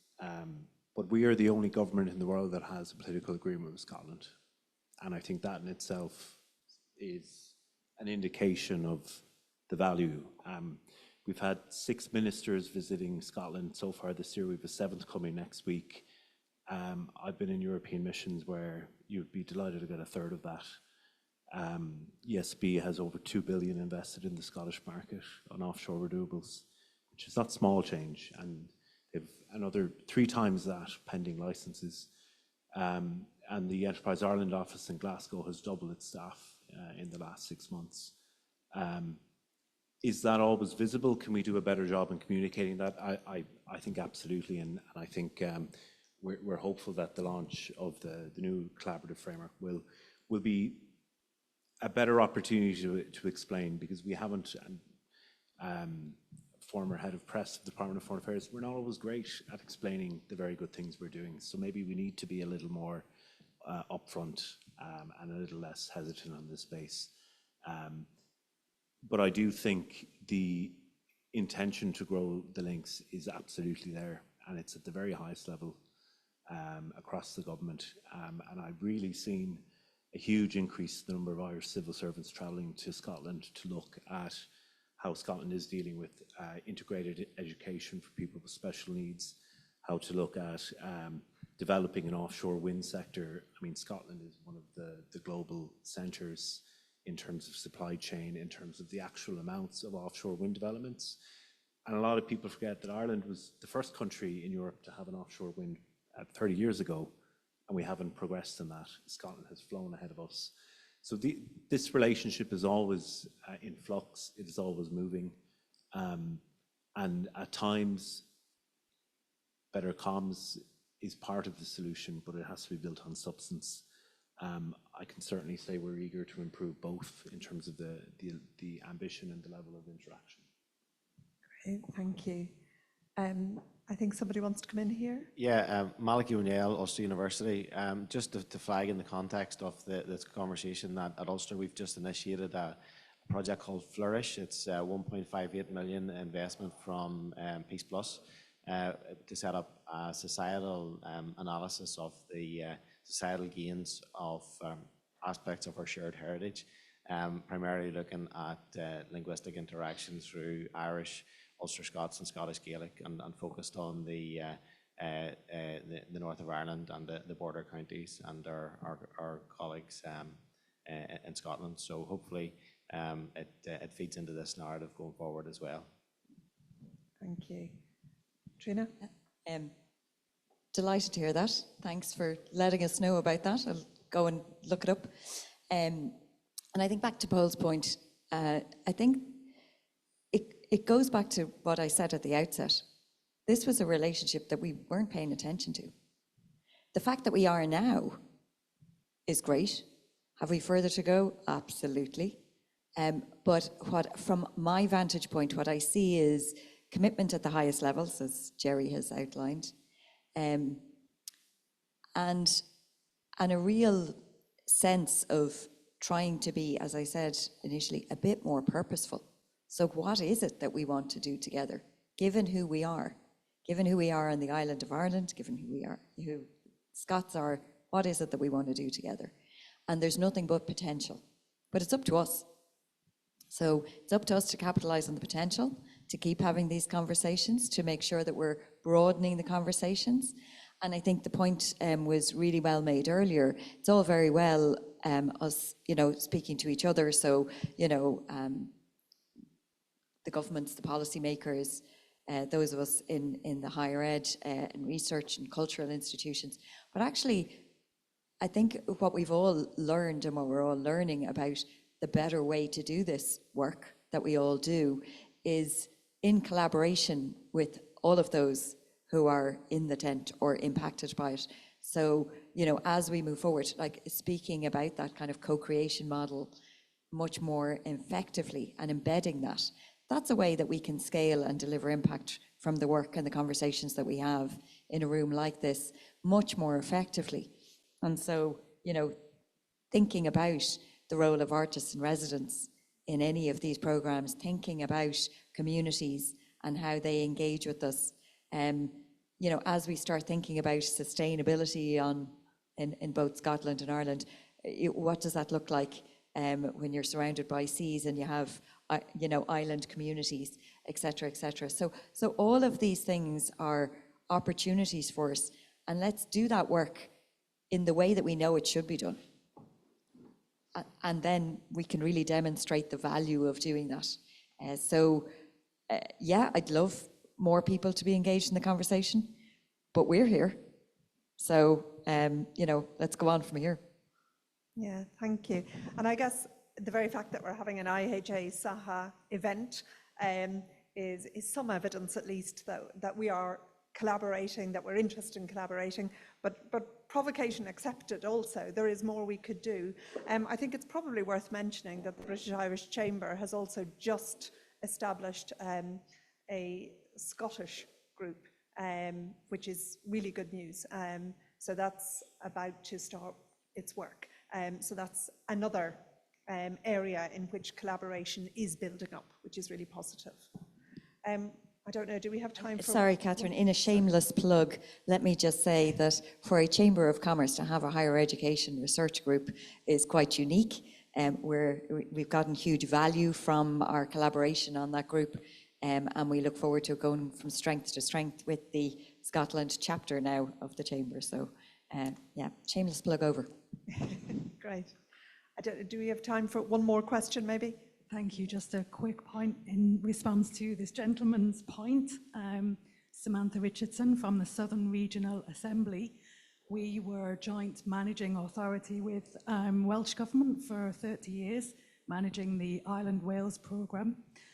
And as a result of Brexit, we were looking at ways as civil servants of how we can continue that collaboration and to bring in partners from Northern Ireland and Scotland. So we were very fortunate. We got funding from the Peace Plus programme for a very small project, 500,000. It's called the Developing Irish Sea Cooperation Project. And we're looking hopefully to develop a strategy and an action plan for future cross-border cooperation between Northern Ireland, Ireland, Scotland and Wales. So it's a 2-year project. We're halfway through. And we're having a number of cross-border cooperation symposium events. The next one is in Wales in November. Then there'll be one in Scotland and one in Dublin. So if you want to look at our website, and you're very welcome to come. That's great. Thank you very much. And maybe we can use the very fact that we also have an IHA and a SAHA website to share that information more widely. Thank you very much. I think we have worked this panel very hard. Thank you so much. And I think we've heard so much about the crucial importance of people at the heart of this, and the relationships that we have historically, currently, and what we can build from here. I think there's real eagerness to build on what we've got. And we're very lucky that we have the support of the two governments to do this. And I think it's also very clear that we have a thriving cultural sector in both countries who speak and interact with each other, who learn from each other. And I think we could say the same about the academic circles. We do collaborate all the time. I think Irish studies is very strong in Scotland, but we collaborate across the board. I mean, yes, be it in space, be it in sustainability, in all areas of research. So all we can do is build from here, but thanks once again to Jerry, Katie, Trina and Kieran.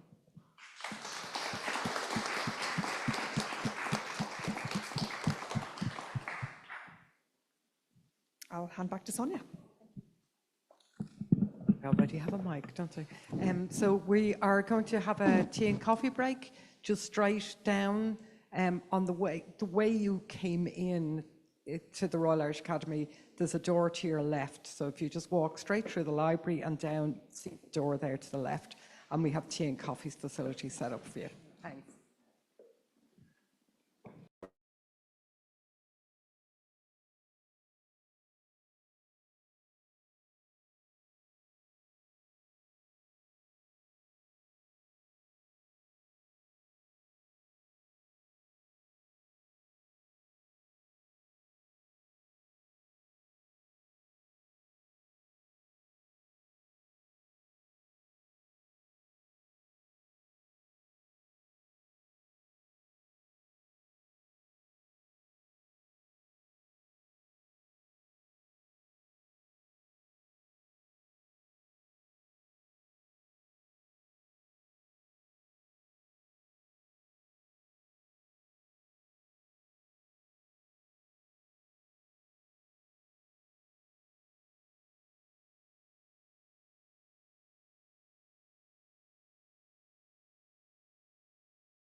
Hello, can everyone hear me okay? Hi, you're very, very welcome back. We are delighted to have you with us on this sunny Friday afternoon, but I am sure that what's happening in here is more interesting than what's happening out there. We have Dr. Aoife Crummy presenting from UCD. Aoife is a cultural geographer, and she is currently working on the Shankas project, which really builds on her PhD that looked at young people's experiences of learning and belonging in Irish coastal communities. So this was part of the Valuing the Past and Sustaining the Future project, which drew together 5 countries looking at childhood and intergenerational relations. So these are really complex issues that animate all of our lives, really. Aoife has a depth of knowledge around coastal communities, knowledge production, identity and working life. And I know the Shankas project has been going since 23, so she's going to have a lot to tell us about today. Please make her very welcome, Dr. Aoife Crummy.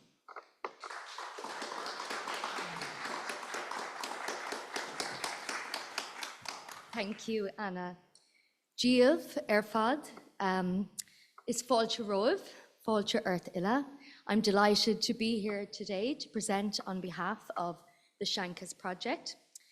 And this project has been based on 2 peninsulas, essentially. So the Iveragh Peninsula in the very southwest of Ireland in County Kerry, and the Troshernish Peninsula in the Isle of Skye.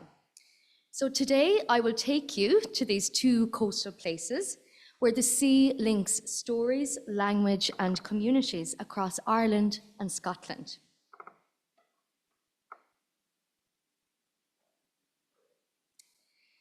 So Shankas is a term which is found across both regions.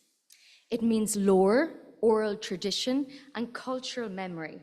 This has guided us throughout, and the bilateral network grant has acted as a seed in helping us to bring together people for long-term collaboration. Iveragh and Skye share a maritime heritage shaped by migration and small-scale economies, namely fisheries, agriculture, and small-scale tourism. Both face depopulation, climate change, and loss of cultural memory, especially language. But we wanted to move beyond this deficit narrative in terms of loss and celebrate the richness which simultaneously coexists in these communities. Shankas works to make local knowledge visible, valued, and passed on in a way that is accessible for future generations, but also to celebrate our waterborne identities as a means of connection. So we set out to do this through mapping stories, essentially, with a dynamic team of early career researchers and the expertise which existed in the communities themselves. So the core research team was made up of myself from the School of Education in University College Dublin, my co-PI, Dr. Leonie Schultz, from the James Hutton Institute in Aberdeen, and then we were supported by expertise ranging from in-house archaeologist Evan Lamb from Cócaiste Ivráthig under Údarás na Gaeltachta, Angus Murray from the Skye Eco Museum, and Sheena Gillespie from Cumann na Gaelic and Staffin, she's the director of Staffin Community Trust. So much like our overall approach, our methodology was woven and not stacked. We had 3 core data collection methods, and these were, in the first instance, archival and GIS mapping. So our core team carried out preliminary site identification. We then went out into the community to ask the community themselves what places and stories held significance to them. And we did this through participatory research methods, through mapping, using surveys with GIS tools, and we distributed these through QR embedded postcards.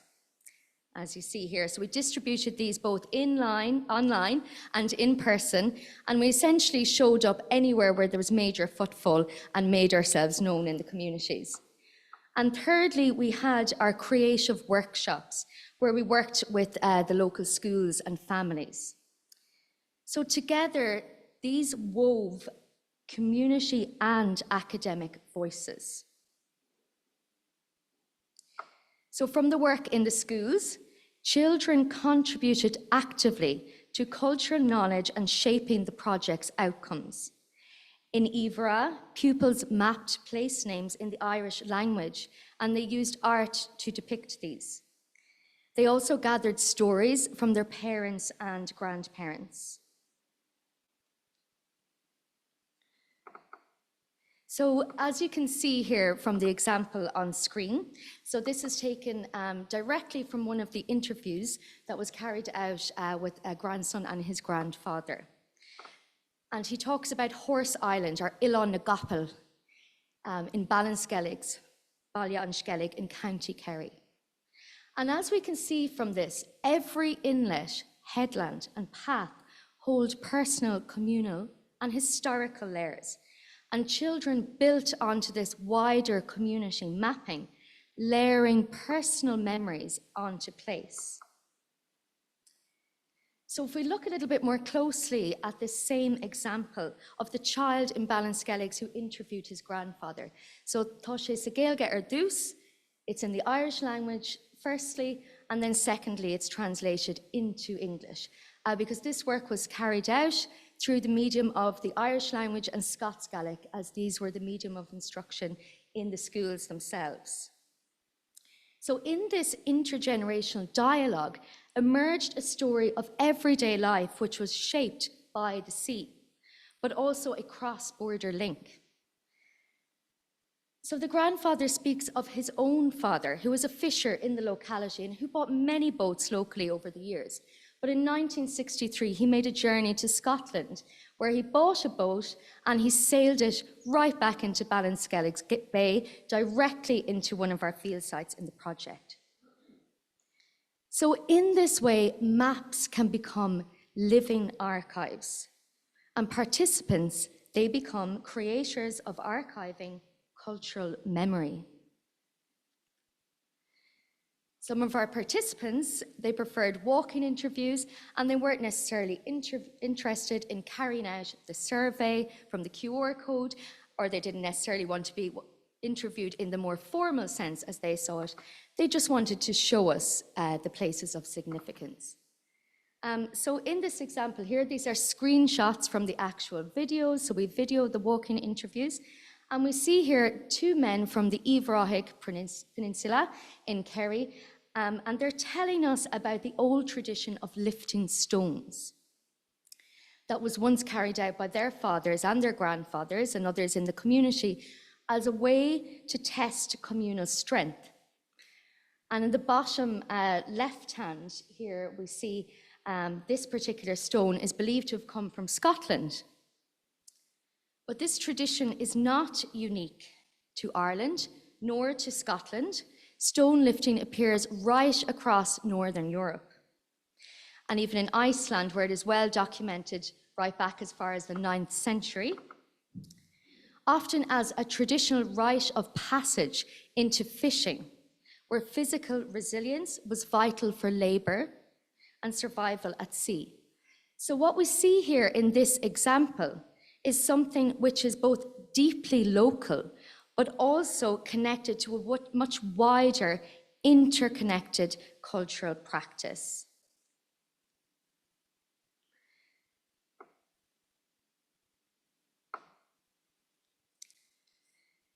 So, moving now on to the children in Skye. So in Skye, we had 12-week immersive workshops. So these took place both through art and language, exploring maritime culture and place names through creative pedagogies. So this focused on the Gaelic alphabet, on Abidjal, and its connections to art forms and local sites of significance. And the culmination of this work was that the children themselves transformed this into a Gaelic film entry. And they went on to win a youth award, Power na Gaelic, at their local G Festival, which is a film festival hosted by Film G and BBC Alba. So a significant outcome, not only for the project, but for the children themselves in terms of ownership. And this was also further supported by Cumann na Gaelic and Board na Gaelic co-organised.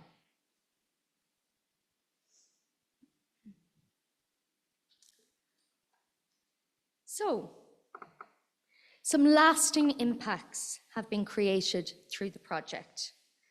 The film entry, an award in Skye. In Ireland, the children's work inspired the naming of office rooms in a local digital hub. And in a very small rural community, the opening of a digital hub is a really big deal. So the managers of this hub heard about the project, the work that was going on in the schools, and they invited the children to be part of this naming process of the local offices. And this even sparked plans for future media exchanges between the schools in the two regions as well. And most extraordinarily as well, in the field, while working with a community participant, our in-house archaeologist, along with one of the participants, uncovered a piece of Neolithic rock art dating 4,500 years ago. This was previously an undocumented piece of rock art in County Kerry, and as a result of the project, the relationships, the collaborations built with the community, this was discovered, and it is now formally documented for the National Monument Service. So again, this particular participant had heard about the project. He knew that there was something really important on his land. He didn't necessarily know exactly what it was, but that it held significance, and he contacted us as a result. So 3 very different moments in many ways. We have a film, a hub, a rock, all very different outcomes. But together, they show us that heritage is alive, it is still unfolding, and it is carried forward through trust and relationships. So our final outputs include story maps, and this is essentially an interactive digital way to map all these layers of rich data. And these will be made available in a trilingual capacity, so Sagélga, Sagalic, Agus Saverla, and in English, co-organised. And this will be hosted through our UCD website, so the institutional website in University College Dublin. We have a page there that is dedicated to the project. And we are almost ready to go live on that. We're in the translation stage. So these are some screenshots now from the web page. There won't be static imagery as you see here. It's more dynamic. There'll be carousels, it'll move, there'll be videos, it'll be much more engaging. But this is just to give you an idea of what it might look like.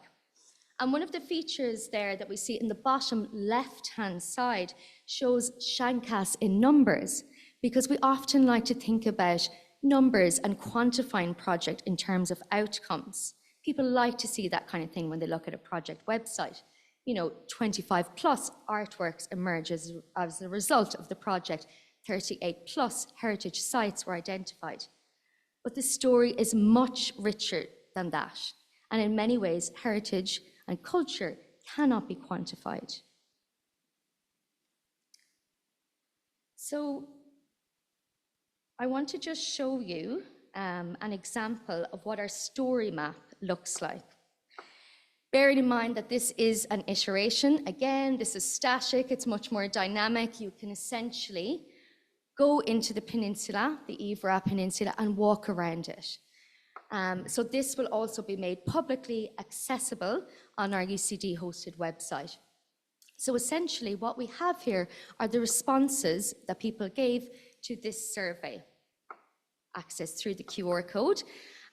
So they went online through the survey using the GIS tools. They were able to pin a particular location on a map that held significance to them and tell us a little bit more about it. And you can go as deep as you want with this. So we have photographs, videos that were shared by participants or that were collected by us, the field workers, during the data collection process. We also have links to other websites and different layers of documents and archives that can be accessed within this.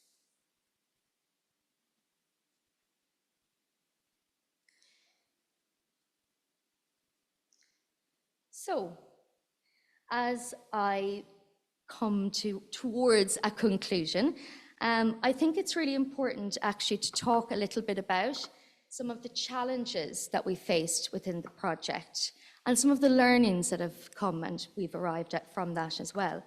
So we did, of course, face challenges, as you do within any project. Research can be challenging in many ways, but community-led work moves at a much slower rhythm, often than institutional timelines allow. Trust takes time, and that structural mismatch must be recognized within policy and funding design. And this also raised much deeper questions, much deeper ethical questions for us within the project as well, such as whose story gets told and in what language. How to balance digital accessibility with the intimacy of oral tradition. And who owns a story once it goes online? Who's responsible for its care? So future frameworks should support flexibility, long-term relationship building, and ongoing ethical reflexivity. These must not be considered as obstacles, but the conditions for lasting impact. Cuimhneann an Airge, the sea remembers.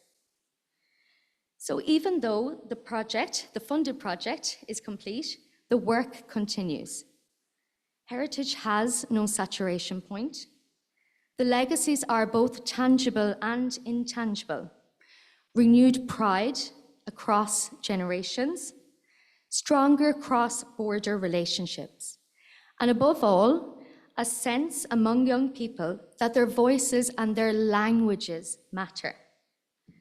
Seanchas has always been about listening to people, to languages and to place. That act of listening is what revives and strengthens community connections, making research itself a craft of place.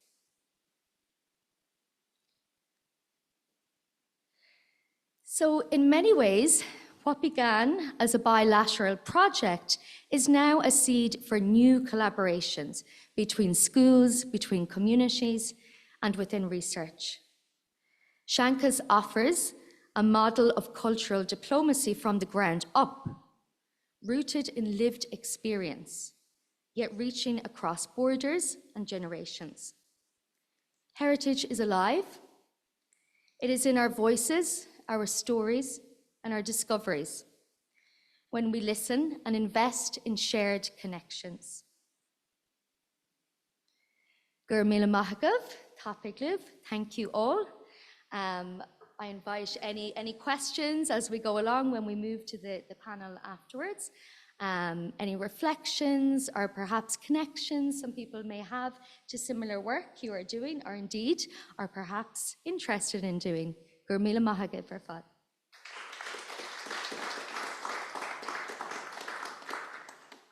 Thanks so much, Eva. Such important work, absolutely. And I'm sure people have questions. Can I ask you just to make a note of your questions and we will come back to them at the end of Helen's presentation.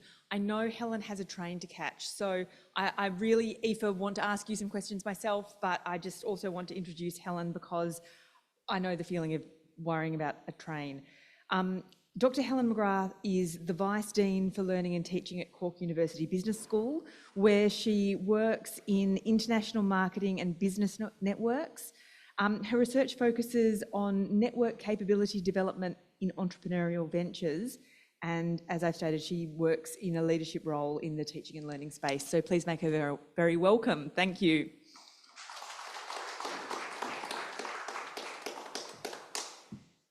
Hello everybody, and thank you for staying this late on a Friday evening on such a beautiful day. I think what's been really interesting so far today is that we've spoken so much about collaboration. As was just noted, my area of interest is in network capability in a business sense. In particular, I'm a business-to-business marketer, so slightly different to many people here today. But yet we're not so different. We've heard about collaboration in a shared vision, shared heritage and culture, deeper engagement, festivals as showcasing, generating knowledge together to bring it to interesting places, mapping actors, mapping resources, mapping activities, activity and community voices, co-creative practices. And I think all of those terms embody what our presentation is. It's about, in particular, I think we're part of a group called the Industrial Marketing and Purchasing Group, which absolutely emphasizes mapping actors, mapping resources, and mapping activities. And I'll bring you really, really quickly through this presentation, skipping numerous slides, given that I figured out there's 28 of them. But I mean, thank you to the RIA for funding this really interesting project. We were looking at sustainable futures, and we focused specifically on the craft, food, and drink sector. So we have lots and lots of interesting research on this sector already. But it was really interesting to look at it through a sustainability lens, and both in Ireland and Scotland. So we all know what sustainability is, and I think in our context, it should be a win-win. You know, you put the effort into becoming more sustainable, and you know, it'll actually work in terms of profit. But what we found quite early on is that there were tensions for entrepreneurs, particularly in craft food, beer, gin, all of these nice things, both in Ireland and in Scotland. We already knew that there was kind of a tension between, you know, love of craft and, you know, trying to make money. But a third tension kind of emerged, and that was, you know, love of craft, love of money, whilst trying to meet all of these sustainability goals. So it did become quite difficult. So we focused on the craft food and drink sector because I suppose of their importance in both economies. Ireland is targeting to be to reduce its waste by 50% by 2030. Scotland is trying to reduce waste by 33% by the end of this year. As I said, they're massively important to both economies. Oh, here's the slides. So what's the pressure to try and reduce emissions? Consumers are demanding, but then there's a tension there. Will consumers actually pay for them? Lots and lots of new regulations. These regulations are all fairly okay for large companies, but how do they sit with small firms? Can they meet them? And again, we looked at this across both contexts. The opportunities is that they're more flexible and they can change that little bit easier. But the reality for small businesses, and we know this across every context within Europe, is that they're already stretched thin. They're wearing far too many hats. They lack resources and they have knowledge gaps. Where do we even start on our sustainability journey? So lots and lots of tensions exist. And I think the aim of our research wasn't necessarily to look at tensions, but it emerged really, really quickly as an issue. So I'm just going to today look at the core tensions that we spotted and how we overcame them. So just briefly in terms of our methods, we went out and we interviewed quite a number of companies in both Ireland and Scotland. And then we decided to do some workshops where we brought companies together in small spaces. When we did the interviews, we generally went to the premises, we toured their facilities, we had informal conversations, and you'll see pictures of us there. That's the research team in both countries. The marina market I can pick out fairly easily, and then, you know, all those lovely hats. We did workshops, I think, principally because people felt more comfortable talking. They shared resources, they shared information. We managed to build a little bit of trust again with companies that were, I suppose, traditionally competitors.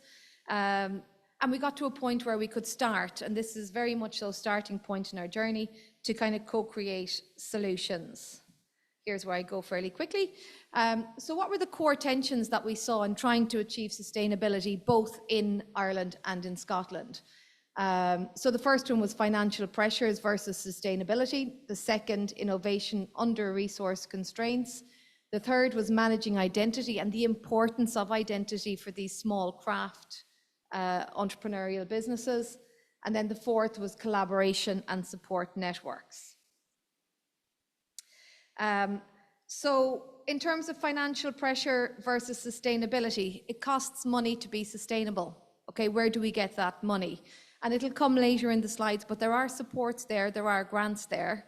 But one of the core issues that our participants noted across both contexts was the difficulty in the paperwork associated with getting them and with using them. Okay, so that was a pretty big issue. So the financial pressures, other things were kind of around things like sugar tax. So they really prided themselves, and I suppose this will come in identity, but they really prided themselves on having these handcrafted products that were like really, really natural. And then sugar tax came in. And then the next thing was, okay, well, we'll have to add preservatives, or we'll have to, we'll have to do something that will take the natural out because we can't afford to pay the tax. So these companies are already on thin margins. So it was really difficult for them to absorb the extra sustainability costs. And some of these sustainability costs were necessary in order to get into the distribution system. So for example, supermarkets may not take them if they didn't have certain packaging or other things, but then still waste went up. So for example, a tomato producer said to us, we've been told we can't use single-use plastic.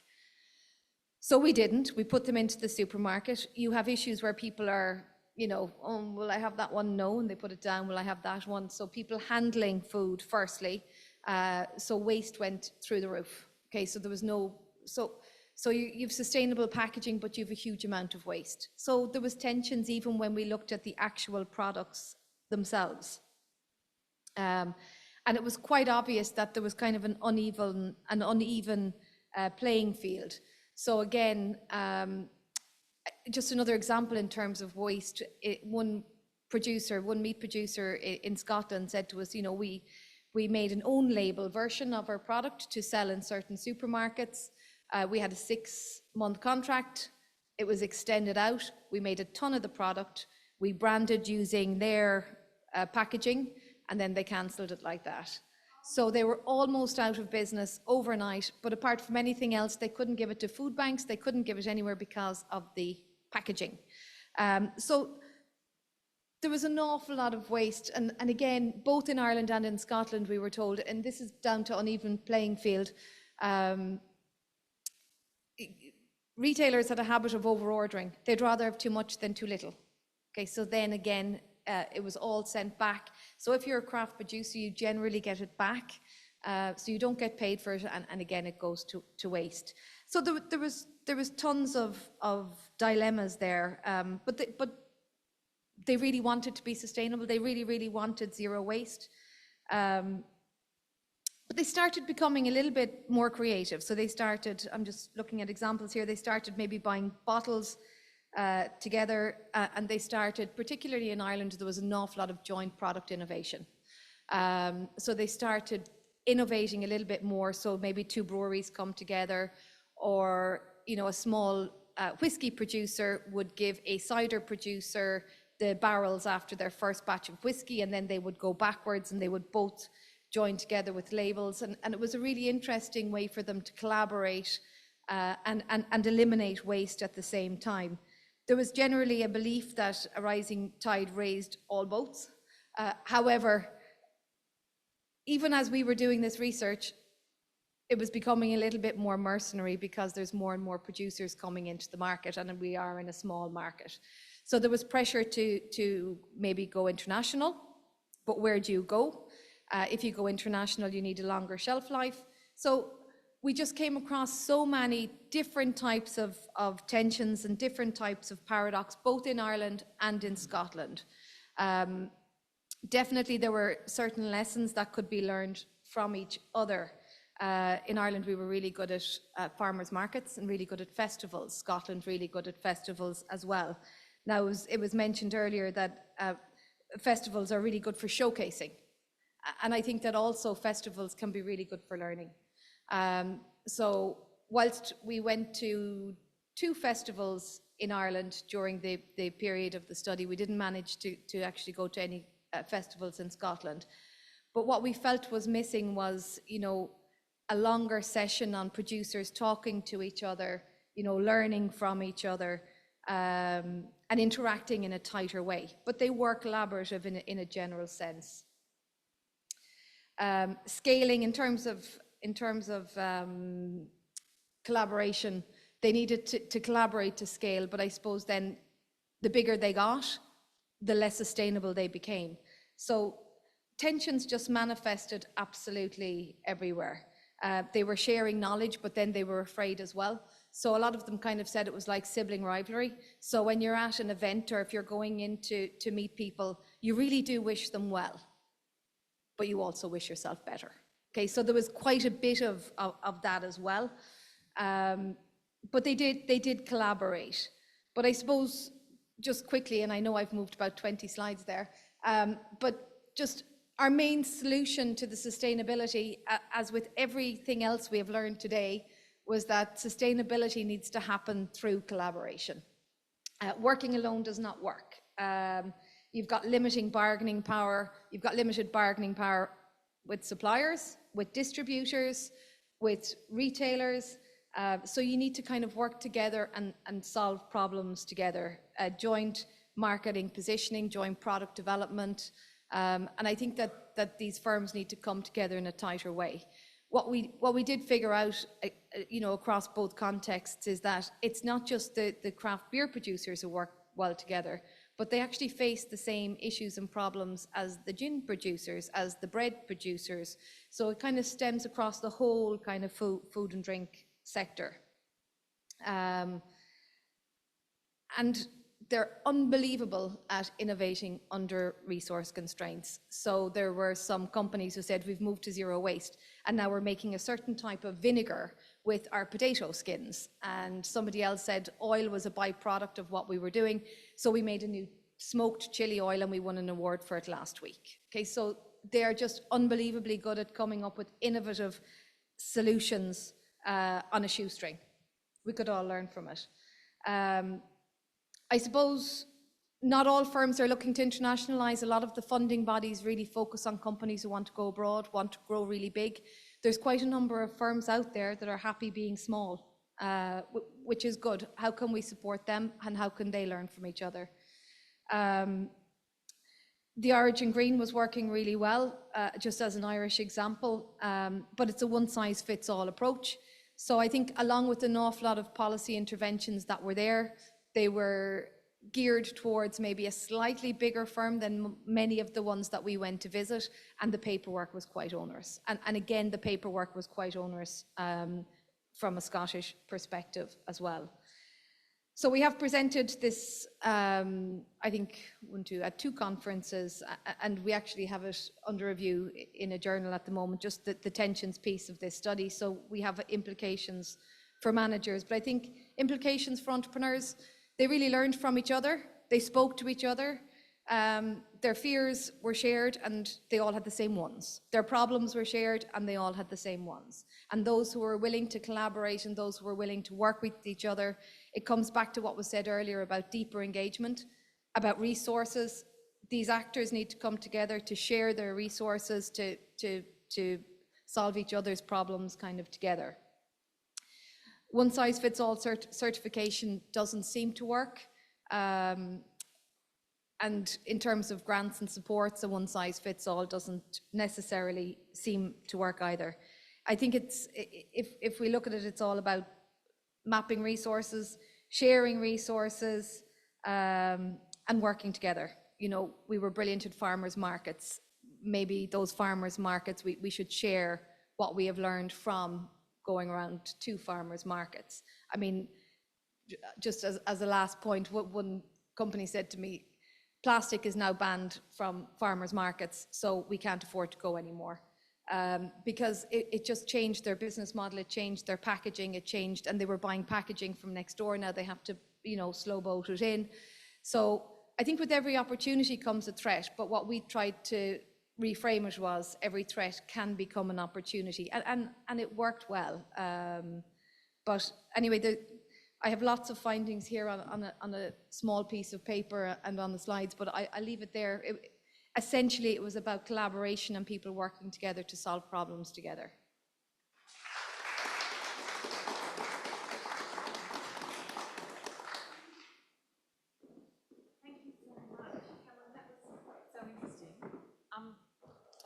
Thanks, Helen. That was just absolutely fascinating. Helen and Aoife, would you like to come and sit up here on the stage to have some questions?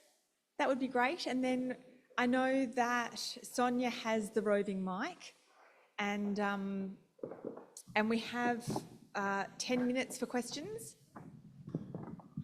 Yeah, we have one up the back there. No? 10 minutes? Yeah, 10 minutes, yes. And look, I might get the ball rolling if we, oh no, we've got a question up the front here. Great, excellent. A question about the collaboration with farmers markets and so on. Maybe the answer to this is it's your job, but I'm not sure if it is. Is there a way in which the small companies or those who are involved in the work you've mentioned are able to feed back to the funding bodies? Or are the funding bodies listening to the concerns that you've highlighted that came out of your research, or that is their day-to-day existence? I don't know if you can hear me. Is this on? If I'm being really honest, I think that they're a little bit afraid of them. So they get a certain amount of support, and they're really grateful for that. So what some of them had started doing after we spoke to them, and it was really interesting, was they started sharing consultants. So they would buy a certain amount of hours of a consultant who would work for X amount of businesses, helping them with their paperwork. They'd also started to share their paperwork and so on. But I think that you can be really grateful for something and wish it was a little bit better. And if that something is helping you out, you're not going to go back. But I don't know if that answers your questions. But it probably is up to us to go back and do that. But the farmers markets were fantastic. On top of that, one thing that we were really lucky to have in Ireland is kind of local festival boards as such. So I'm from Waterford, so say for example the Waterford Food Festival, or Food the Waterford Way. So there's regional groups in Ireland that really makes it easy for small businesses in food and drink specifically to meet up, discuss, chat. There could be more of it, but they are fantastic. Can I ask a question? Aoife, I wanted to ask you a question. I loved your presentation, and I think it's such an important project. And I was wondering if you could tell us a bit more about your creative methods, how you chose the creative practice, and sort of what that was like in each site. Like, did you do the same thing in each site? How did you pick visual rather than, other forms, etc.? Yeah, thank you, Anna. So essentially, it was an amalgamation of the expertise that were within our own research group, but also within the communities themselves as well. So we brought together expertise from geography, from education, from archaeology, from tourism background, on our core research team. And then in terms of the communities themselves, it was very much a community-led project. So it was completely dependent on what the community showed us. So as you said there, whether to decide whether to use visuals or video, often that was in response to what the respondents and the communities came to us with, and we followed. But of course, we had to set the stone in some respects. So as I mentioned, we started identifying preliminary sites of significance internally within the research team before going out then into the community. It was very open. I mean, our questions were very open-ended in terms of the survey. What place within the locality holds importance to you? So it was very open. They could pin a place on a map and then tell us more about that. And they could go as deep or give as little as they wanted in that sense. So it really was, as I mentioned in the presentation, about listening to what the community was telling us, and that was crucial for us as researchers on the project. Thanks. We've got two questions, one up the front here and Ellen as well. Yeah.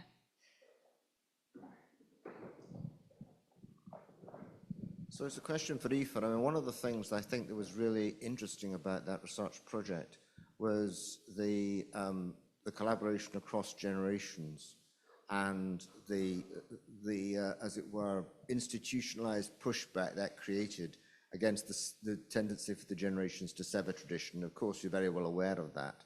So I just wondered if you measured at all the impact that it had, particularly on the younger generation.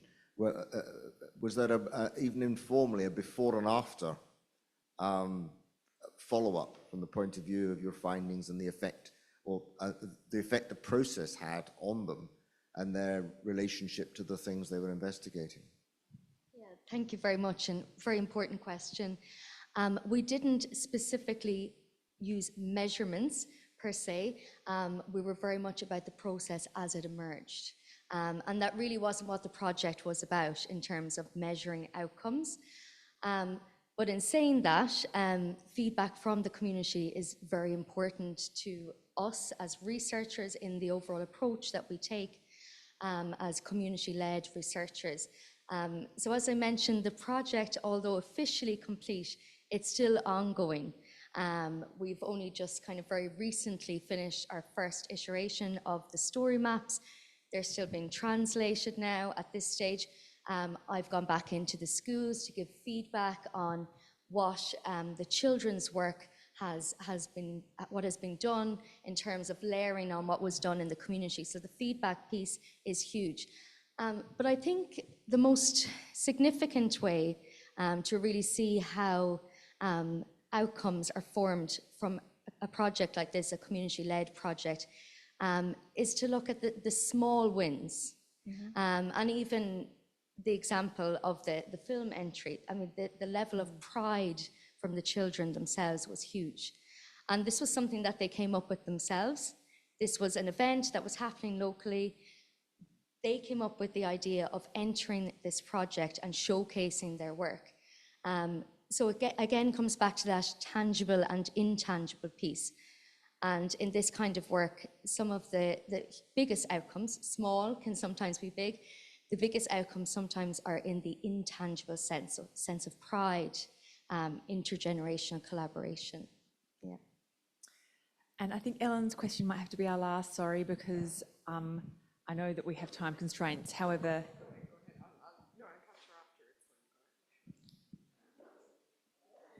hi, Aoife, I've got a question for you, which is again about the story mapping associated with the sites that are then designated as being of significant heritage significance by another organisation.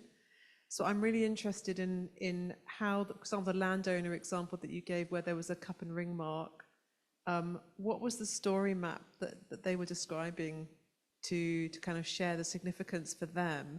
And I'm also interested in, did you have any examples where objects in the landscape like that were described as being of interest, which were then thought to be not of interest by a heritage management centre? And was there any tension from that perspective as well, so in both directions?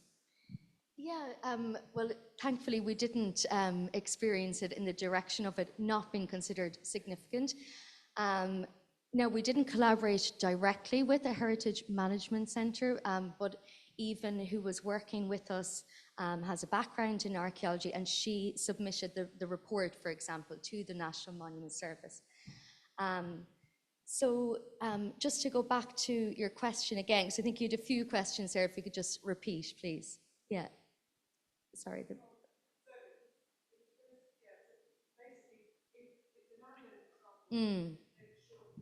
Yes, yeah. Describing to you yeah. about that site that makes you then, as a researcher, talk to somebody from a heritage centre. You see what I mean? Yeah, well, that wasn't the process as such. I mean, that was the one specific example that we gave of the piece of rock art. So that allowed us to engage with the Heritage Centre. But really, actually, it was important for us to document all the responses, whether we deemed them to be significant or not as researchers, because the project was about listening to what was important to people within the community, what they thought to be significant. So we really didn't feel that that was necessarily our job to determine whether something should hold significance. We wanted to listen to what was important to people in the locality and create a story of their place that was mapped in an engaging way. Thanks. Thanks everyone for your engagement, and you're welcome to stay around and chat, but for those of you who have to rush off, I'd like us all to thank our speakers. Really interesting work. Thank you so much.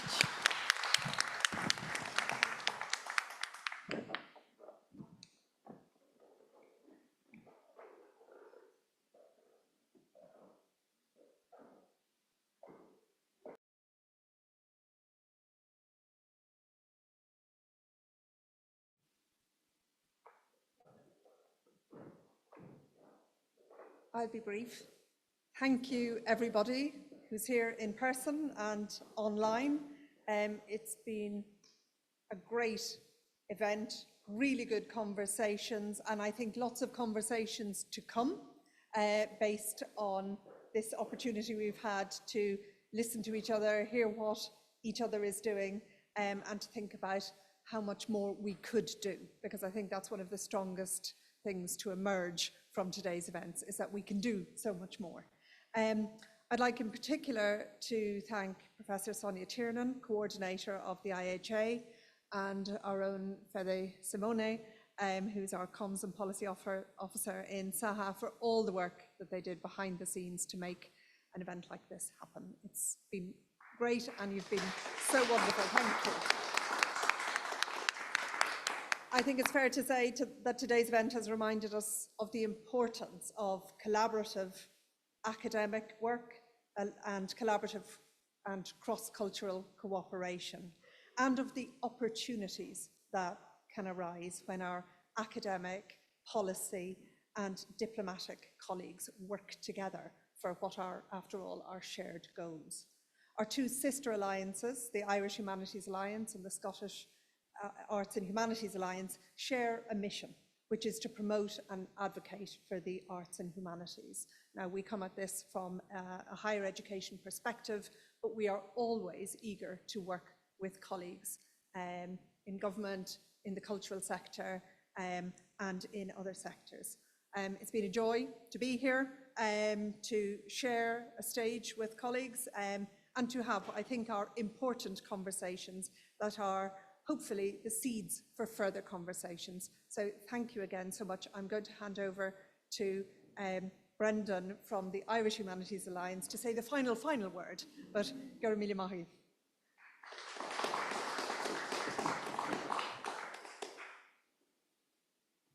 Well, thank you very much to all of you.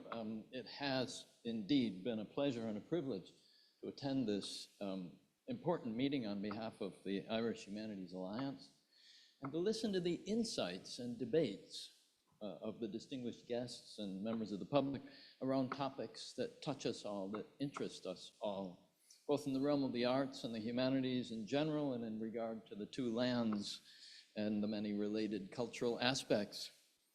Ireland and Scotland obviously share numerous features, apart from the absolutely gorgeous scenery and the linguistic aspects and the lovely music and art and so on, but also features such as a long-standing outward as well as inward-looking attitude. Ireland has a long history of curiosity about what's out there, as well as a readiness to bring the best of it in here, and the building of networks to make these connections. The pattern, as we have seen, goes back, way back, at least to the 6th century, when St. Columba, the Irish abbot, embarked on his famous Hiberno-Scottish evangelizing mission, forging connections between the two areas that would endure for years to come. And we've reiterated today that Ireland and Scotland share in their decisive and influential participation in the building of other lands, from America to New Zealand and Australia.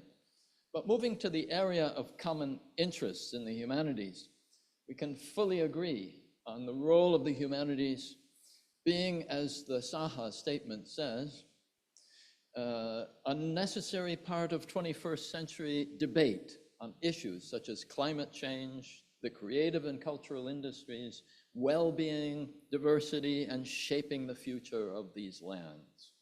I think that really, in a very general way, kind of epitomizes what we've been working on. And the quality of the projects, such as those rewarded by the bilateral network that we've just seen, is one of the best arguments. Now, here's the point. The more we reiterate these aspects to our respective authorities, the more likely we are to counteract any tendencies to take our disciplines and activities for granted, or worse yet, to defund them. Strength here is also in numbers, not only in numbers of grants, but also in networks of supporters of the humanities. And the grants rewarded by the bilateral network are one of the best arguments. To quote Aoife Crummy, heritage is alive and still unfolding around us, she said, and impacts us to the extent that we are able to access it. And from Helen McGrath, we have the goal of generating knowledge together to bring it to new places. Well said. And at this point, I believe it remains to say that our cooperation in the many sorts of activities that SAHA is doing, which we see so strongly parallel to what the IHA is doing, will continue and will no doubt yield important results going forward. So once again, thanks to you all and enjoy your evening.